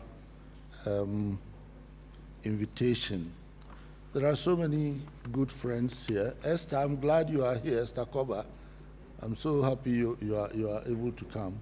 Gloria, Yaji, good that you are here. But above all, I would like, as we do traditionally, to ask all of you to help me thank Professor Umaru Pate and Dr. Yaradua, who came from Nigeria.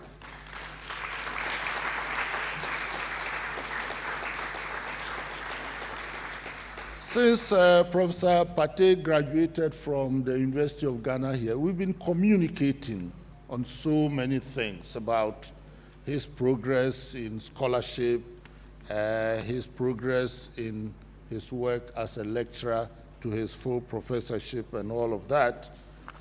And so I just sent him a WhatsApp that, oh, myself and a few friends are trying to come up with this magazine.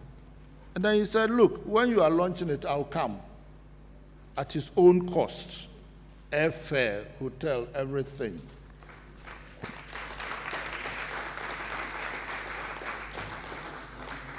I suspect he did that because he knew that this old man, he's been teaching all these years, he can't pay for my airfare.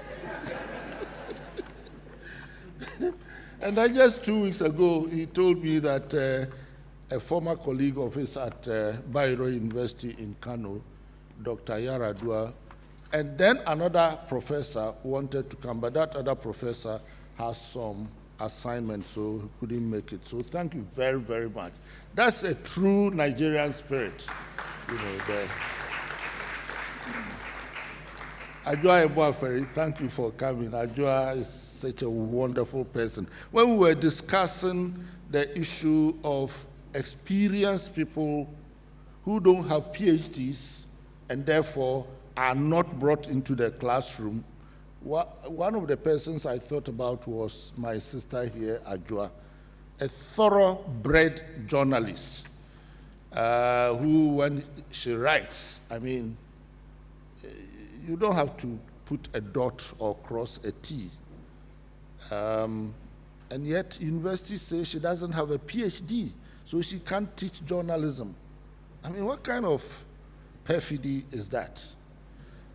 I went to Columbia University to do my master's degree in journalism. The people who were teaching journalism were from New York Times. They didn't have PhD, Washington Post, ABC News, television, CBS, and so on. I think the issues raised here from Professor Pate's lecture are some of the issues this magazine will attempt to discuss. The issues that Professor Amin raised in his introductory remarks are some of the things that this magazine wants to raise. But really, why this magazine? In a market that has for a long time been bereft of magazines. I think when Abena was speaking here, she made mention of the difficulties and challenges of the print media. Ajua here will tell you that really a major, how do you call it, a major handcuff on the growth of print media. Not so much that people don't read, but the vendors. In fact, I was doing some research one time, and I came upon a statement by Akweje. No, actually, I did an interview with Akweje, the former Nkrumah minister, and he told me that J.B. Dankwa's newspapers, they all died because of vendors. So it is a crazy thing to even think of coming out with a publication in a bastardized market that we have. But, well, we'll try. let me start by saying that why the media and communications? First, apart from breathing, normal breathing, and the beating of the heart, communication is the most constant activity in society, among human beings at all levels and in all the uncountable forms of relationships and activities. In fact, we communicate more than we eat. If we were to eat as much as we communicate, we will not have obesity. There will be no word for that.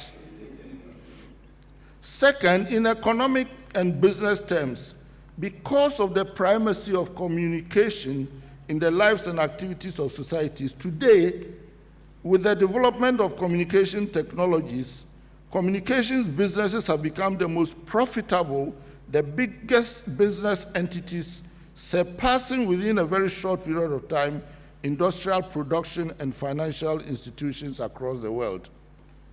All these giants have more money than all the banks you can think of. Communication promotes social cohesion, peace, and actually there can be no war where there is no communication. Think about it. There can be no war where there is no communication, such as there can also be no peace where there is no communication. And today, the communications technologies permeate every corner of the world. They become so ubiquitous that sometimes people worry about the sanctity of citizens' privacy. Yet, the advantages of the new communications technologies in all the fields of human activity, from agriculture, archaeology, through governance, medicine, to zoology, are too obvious to narrate. However, ordinarily, there is no consistent public source of information and education about a subject, a phenomenon that involves and touches all human beings and all of society. It is only in the hallowed sanctums of academia, with people like Amin Al-Hassan, Abna Yeboah, a welder's daughter who is now a scholar, and so on, that you would access the discussions on the meanings and impacts of communications in society. The Media and Communications Review is an attempt to bring to the general public education and discussion of issues and developments concerning this vital subject of communications.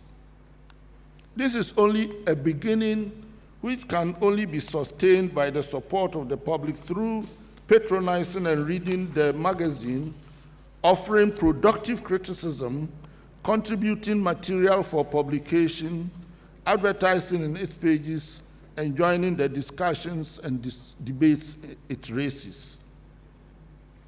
The critical targets we hope to reach are academics and trainers in communication and media studies schools, students in those institutions, media and communication professionals and practitioners, the GJA presidents and the GIBA presidents and so on, industry managers and operators, regulators and legislators, the George Sapons and others, the MAUCOs in public relations and so on. Then, of course, the general public. For now, it is a quarterly. We may increase the frequency according to the response of these publics, and if we are able to police the vendors well enough. We promise to work hard to make it relevant and useful to you and the public. In the near future, as developments compel, we will have to transition onto the digital world. It all depends on how useful you will find the magazine and how strongly you will support our efforts. Now, ladies and gentlemen, let me introduce members of the Editorial Advisory Committee. Professor Amin Al-Hassan is the chairman for the Editorial Advisory Committee. There's another professor, Professor Leslie Steves of the University of Oregon in the United States. She was here last week, but she had to leave very quickly back home. There is Dr. Michael Yausewonu who is a lecturer at the University of Cape Coast, but he's not in the country right now. Ms. Gina Asare Fiagbenu, Head of Corporate Communications at MTN. Dr. Sarah Akrofi-Kwaku, Senior Lecturer at the University of Ghana, Department of Communication Studies. Mr. Sule Brahma, Executive Director of the Media Foundation for West Africa. And yours truly, Ms. Shamima Muslim. The other persons on the board are myself and Kofi Yeboah. Kofi Yeboah is the associate editor. Where is Kofi? Kofi is back there. And actually, the initial conspiracy to try and do something like this came between myself and Kofi. We are the people who engineered this to start with, and then I approached people like Prof. Amin, Shamima, and all of them to join and help us. We want to express our gratitude to these very fine persons. And what we aim to do is to publish articles on these varied issues. In other words, we want also to come down from the ivory tower to the general public with these issues. So you'll find out that the quality of the writing, though very accessible, is still analytically strong enough. And the themes and issues are, as you might find in every serious discussion. So we hope that people will find it interesting. We are also trying to get articles from other parts of the continent. So in the next issue, for instance, we'll have articles from Nigeria, articles from Sierra Leone, and articles from Senegal in the next issue, all on various aspects of these issues of media and communications.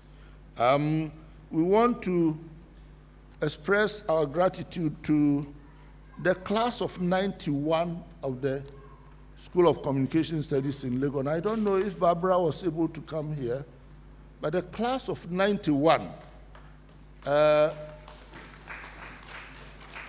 first of all, they contributed with a page of advertising. And buy a copy, and if you read what the advertising says, it's a very brilliant piece of job. And they said that, look, you were our teacher, so this is our small contribution for your work. We want to thank all the writers who contributed to this issue. And was Dr. Kwekumen Sabonsu able to come? He wasn't able to come here. He offered his time for a very interesting interview, a very lengthy interview on the state of advertising in the country. And talking about bringing industry to the classroom, at the School of Communication Studies, we had the privilege of having Dr. Kwekumen Sabonsu as a prime practitioner of advertising, and who later even set up his own company, Prime Time Limited. He had been working at Lintas, and he was teaching in the school, and how better a teacher of advertising would you have, and so on and so forth. My friend here, Professor Ansuchreme, he's now a chief. He's written a very interesting article on Deuru. Who better would tell you about Deuru but a chief?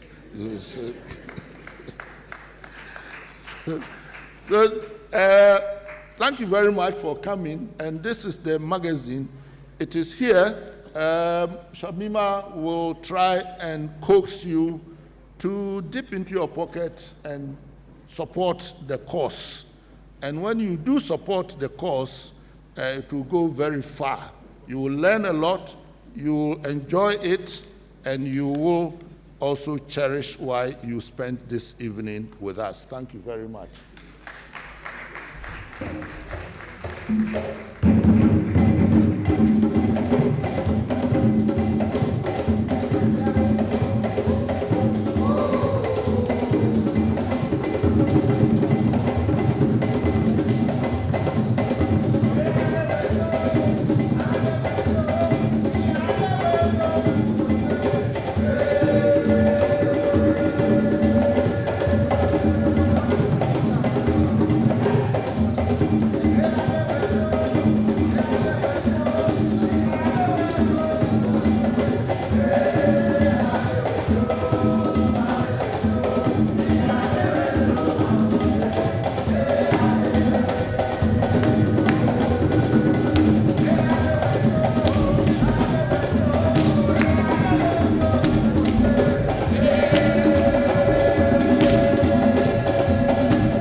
Please don't try this at home, unless under strict supervision.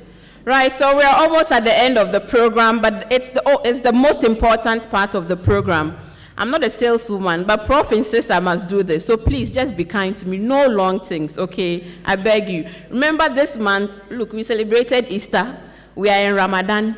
The Jews also had their Passover. It's the month of absolute blessings. The more you give today, I bet you, by the time you get home, you will get that notification on your Momo. So I beg, don't let me suffer. You hear? No suffer months for me this evening. But before we do the auction, I want to invite Prof. And Prof. Karakari, if you are in to do the official launch, so we'll get to see the magazine, and then we will start with the auction. So Prof, I'd like to invite you upstage. Prof. Samin, please come. Members of the editorial board, you can give them backup support at the back. Please, can you get Professor Kakari to come in, please, so we get to have the official launch. You're in your hands, however you want to do it. Okay. I'll give you a backup. Yes. Okay. Thank you very much, distinguished ladies and gentlemen. I think it takes courage to think of embarking in publishing a magazine or a newspaper in this era. And courage is something that Professor Karikari always has. So we are optimistic that the magazine will survive the high mortality rate that other publications have experienced in this part of the world. He said something, things that we take for granted. I think there are 3 or 4 major things we take for granted. We take peace for granted until we lose it. We take good health for granted until the day we are sick. We also take freedom for granted until the day your wife mistakenly locks you in the house. And then you stay the whole day, not on your will. And perhaps lastly, we take communication for granted. And we know that communication is like a bullet. Once we release it, you cannot retract it. So I hope that this magazine that we are about to launch today will maintain the 5 R's in publications. And what are the 5 R's? 1, reach, revenue, relevance, reputation, and resilience. If they can maintain the 5 R's with quality, then certainly we have every reason to be hopeful that the magazine will serve not only the communication industry, but of course, those who are in the policy cycles, our legislators, and the academia. We need copies in our libraries for our students to read and get a fair knowledge of what is happening out there and the thinking of some of us who are in the industry. So my own is to call on all of us to support this magazine, not only for today, but for it to survive. The easiest thing is to start a media organization, but sustaining it with quality content for it to attract relevance and retain attention of the consumer is the most important thing to do. So we have started this magazine. Let's see how far it can go. Just like how we started the West African Media Foundation, and it is still alive and strong, we hope that this magazine will also be another important legacy that Professor Karikari will be bequeathing to the media sector in Ghana. Distinguished ladies and gentlemen, it is my pleasure to formally launch this magazine with my own modest support. I wouldn't want to mention, don't forget I'm a teacher. And my university has only 14,000 students. It's a small university. But all the same, I'm going to support my teacher with something that I think from my own perspective as a teacher is respectable, but I won't tell you how much.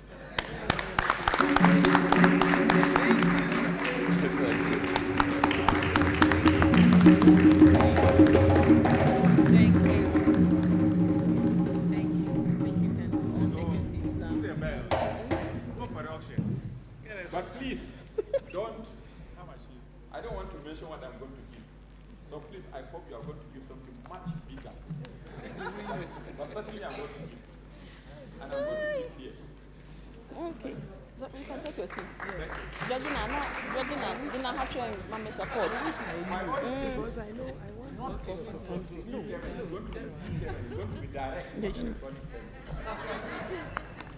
Very well. So I'm going to start with the institutions who are present here. No amount is too small, no amount is too big, but err on the side of bigly. We will be grateful for your generosity.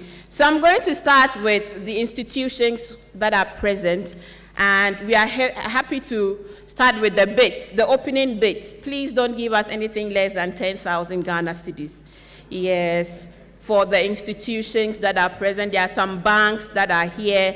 Please, because we have to put our money, or what do they say, where our mouth is, in order that we'll sustain this. For tactile people like me, the therapy I received from still holding, I was always printing handouts, and my friends just didn't understand. I said, well, it's just difficult for me to read online. So there are people like us, and because there are people like us, magazines will still survive. And I'm sure there are many of you in the audience who still cherish, the feel of a hardcover book. So for the institutions and the banks that are present, we are happy to take your bid.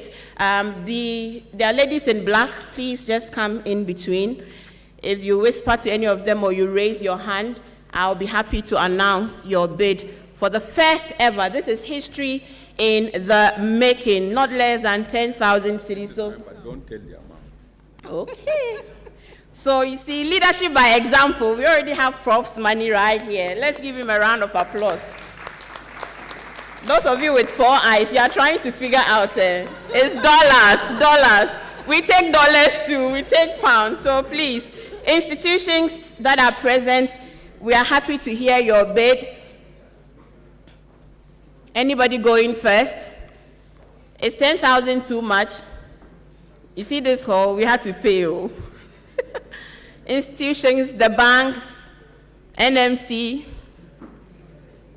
JIBA. JIBA, if you charge all your members 1,000, we will get 10,000 Ghana cedis.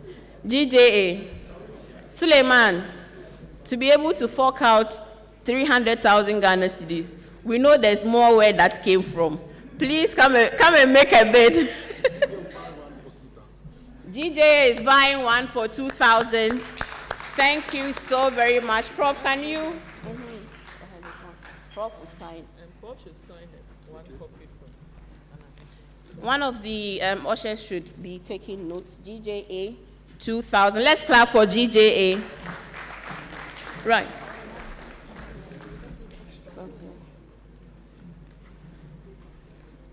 Wisconsin University, do something. We also have Stratcom. Auntie Esther. Stanbic Bank is here. We'll be advocating for the no haircuts for your banks, the media. So be friendly, be friendly. Any more bids? Yes. Please, if you haven't your bid, if you can't do 10,000, whatever you want to do, I'm coming down to 8,000. Is 8,000 okay? Abang?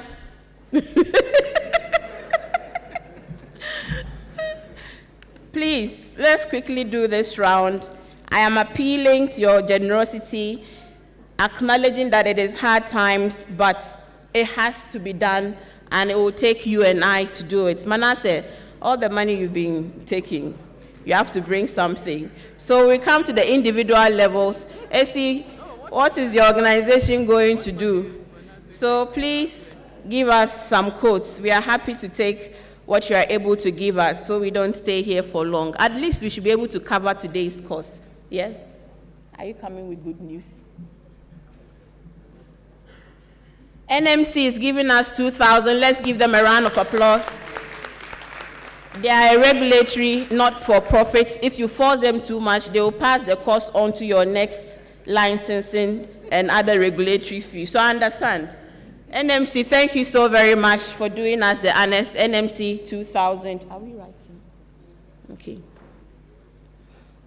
MTN, represented by Georgina. She thinks because she's here, I'll leave her. It does not work like that, so Georgina. We are hot. We mean business. Please, any more? Jiba. I'm looking for the... UEW. UEW, we are waiting for your announcement. NPA, National Pensions Regulatory Authority.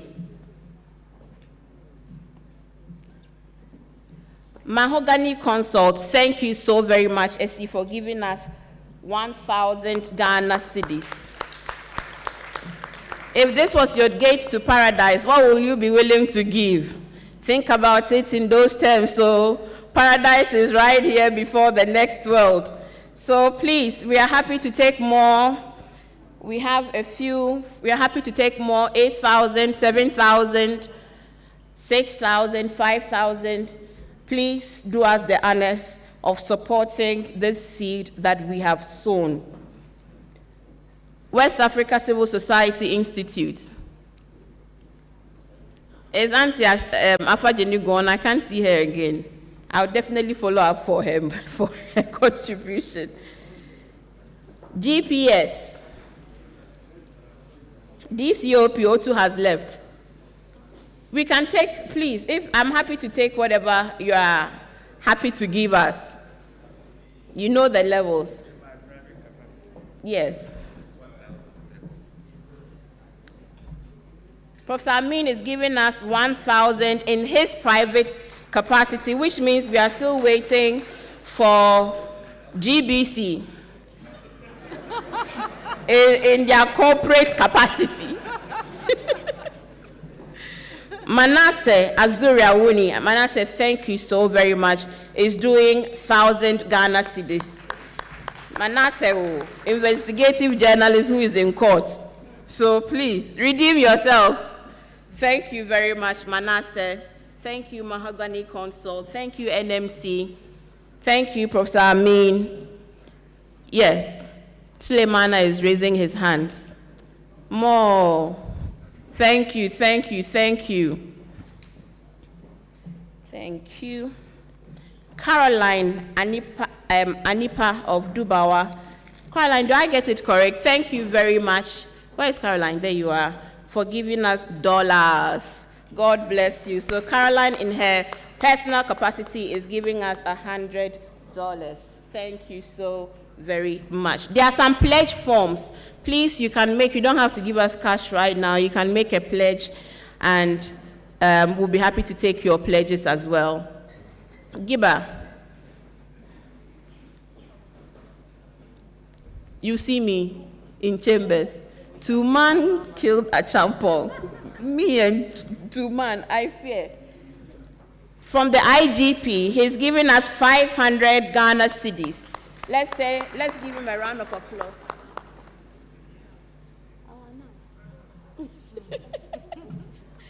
So the IGP is giving us 500 Ghana cedis. Let's clap for him. When we are clapping, give them some drum roll.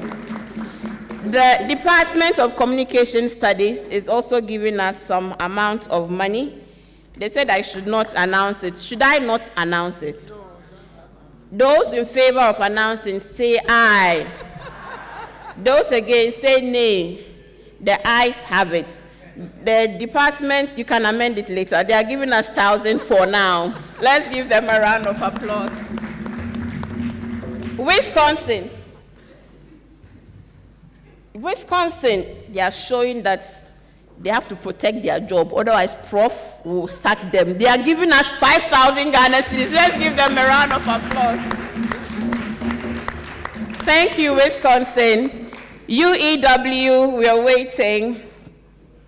We're also waiting for, yes, we also have a mobile money number.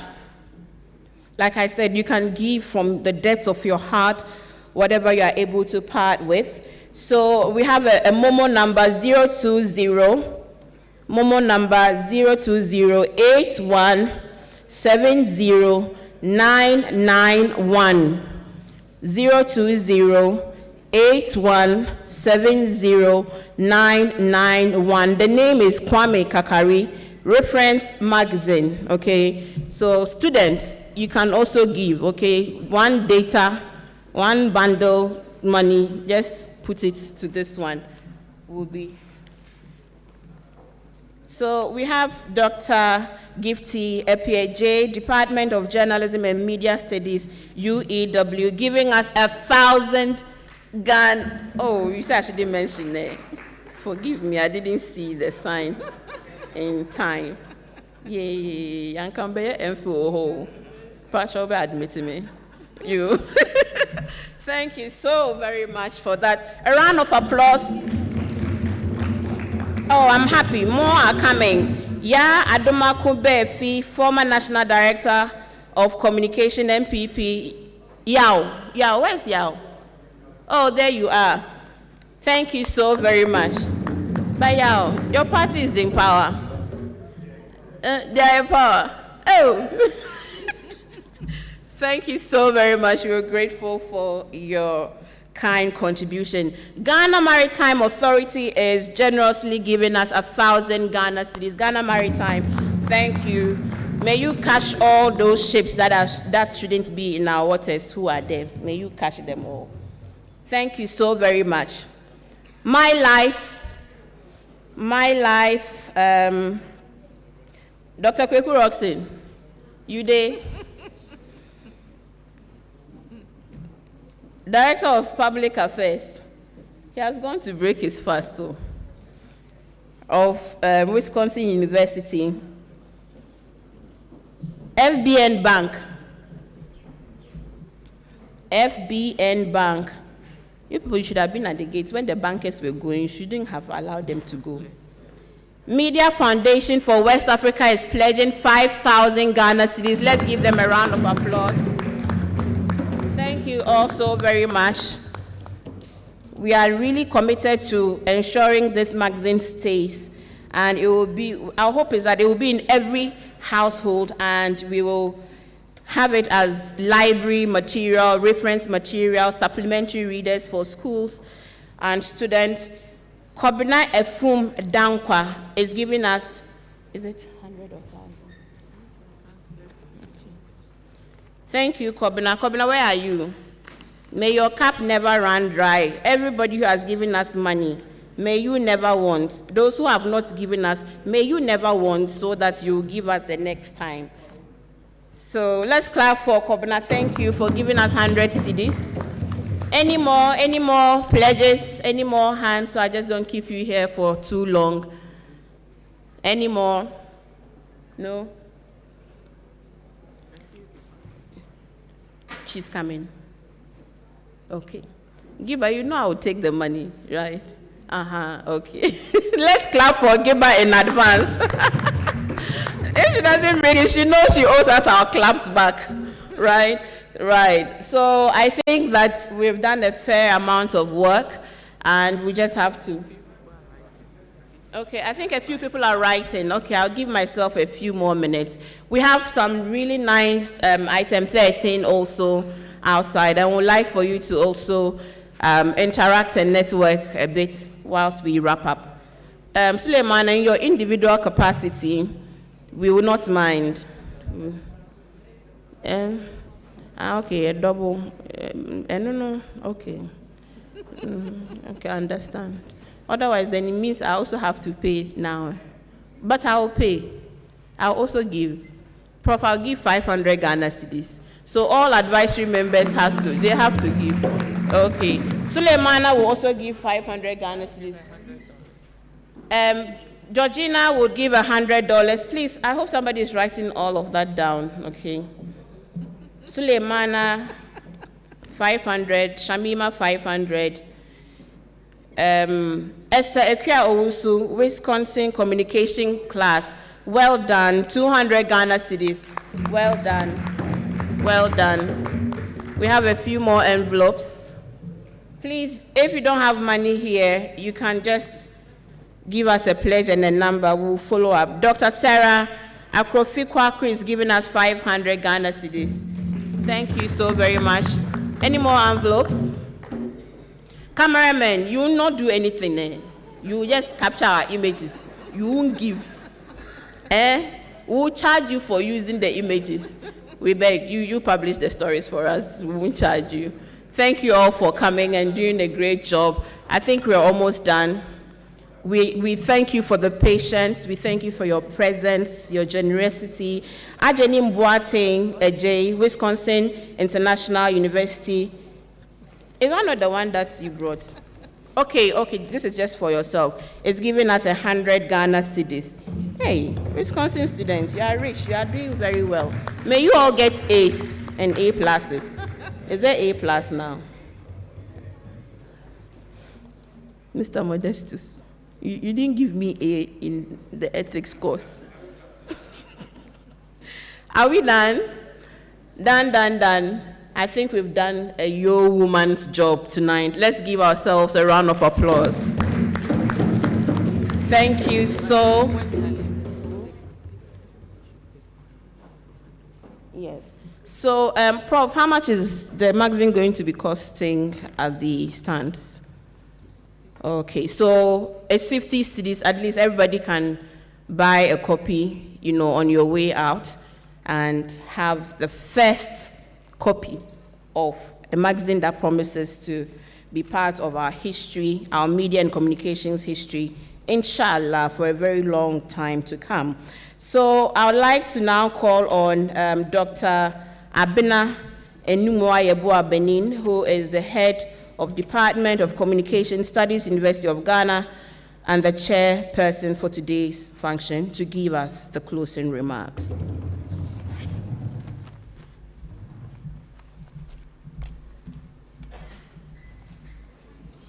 Thank you very much, Shamima. And remind me the next time you have to do any appeal for funds to watch myself and come with plenty money. But I think this has been a very, very rewarding experience. We came for the launch of a magazine, but we've gotten much more. We've gotten very thought-provoking discussions, and I think that we all go away already with something and look forward to getting even more as we read the Media and Communications Review magazine. Prof, thought-provoking presentation, signaling to us the need, as we think about changes that need to take place in journalism education, to also think about the policy environment within which such changes need to be conceptualized and also pursued. But also while doing that, to think about the resources, and I like the comment from Sule about this, that the resources that are needed to make sure that however good a job you do in preparing the journalism or media students, when they go out there, it is possible for them to serve and to serve well. So very good presentation, delivery. Thank you very much. I have also enjoyed the panel discussion, not the panel discussion, the open, rather, discussion that took out. We all have things to say, as you heard from the discussion session. We all have a lot of ideas. I call on all of us to channel those ideas into writing pieces for the Media and Communications Review, so that it is a rich platform for discussing the media and communication industry and practice within that industry. This evening, Prof. Kakari and Co.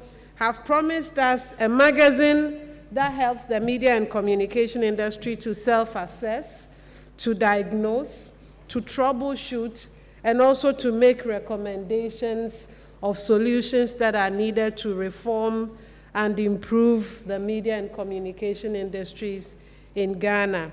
I am excited, and I look forward to many future editions of the magazine.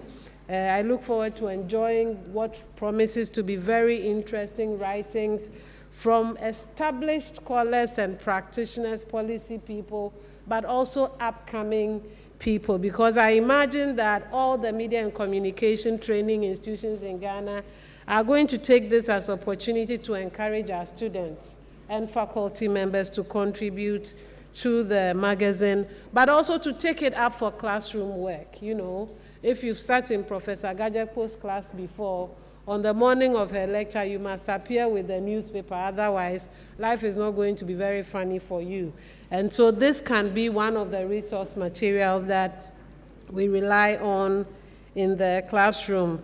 I am a Stratcom practitioner, scholar, and as head of department, it always hits me how, even though I have my small corner that I know and would rather be studying and researching and writing on, every so often I'm reminded and shaken as HOD that my job is not just about being a Stratcom person.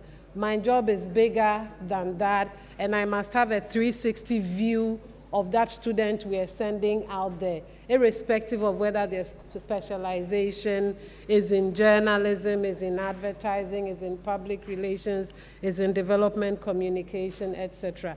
And I think that the Media and Communications Review magazine gives us an opportunity to take these kinds of ideas that hit me every so often and to make them real, so that our students, when they have opportunity to read some of the writings in the journal, leave the classroom better prepared with an orientation that is critical, with an orientation that is questioning, with an orientation that is thinking, and to use that in doing their job. So allow me once again to congratulate the doers of the job. It is a hard task. We are grateful that you've taken up that responsibility. And allow me to also thank you all for coming, including those who had to leave because of other responsibilities. It is gratifying to know that already there's indication of support towards the project. My prayer is that it shouldn't finish today. That indication shouldn't end in this room. Let us support the magazine however we can, so that it grows to become a strong mouthpiece for media and communication conversations in the country. So on that note, Prof, have I done my job as chair? In which case, I think it is my responsibility to say, meeting officially adjourned until when we come back to talk about the next issue. But I'm sure Shamima has a few announcements to make. Thank you.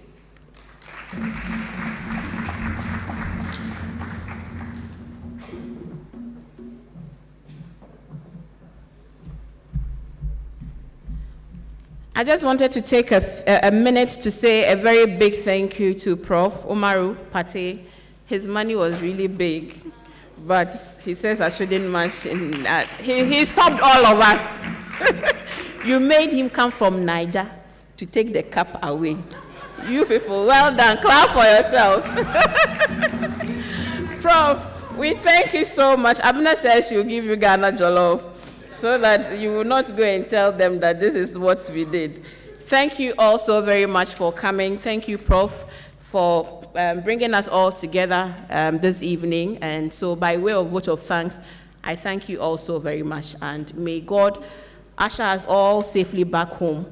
And may we sleep and wake up to see a new day. So when you wake up and you hear the what's croaking, the frogs. No, it's not the frogs croaking. Which one they usually say? The hen? Or is it the cock? Whichever sound you hear at dawn, know that it is Prof and the editorial team and all of us saying thank you for honoring our invitation and being here. So good night and see you again next time.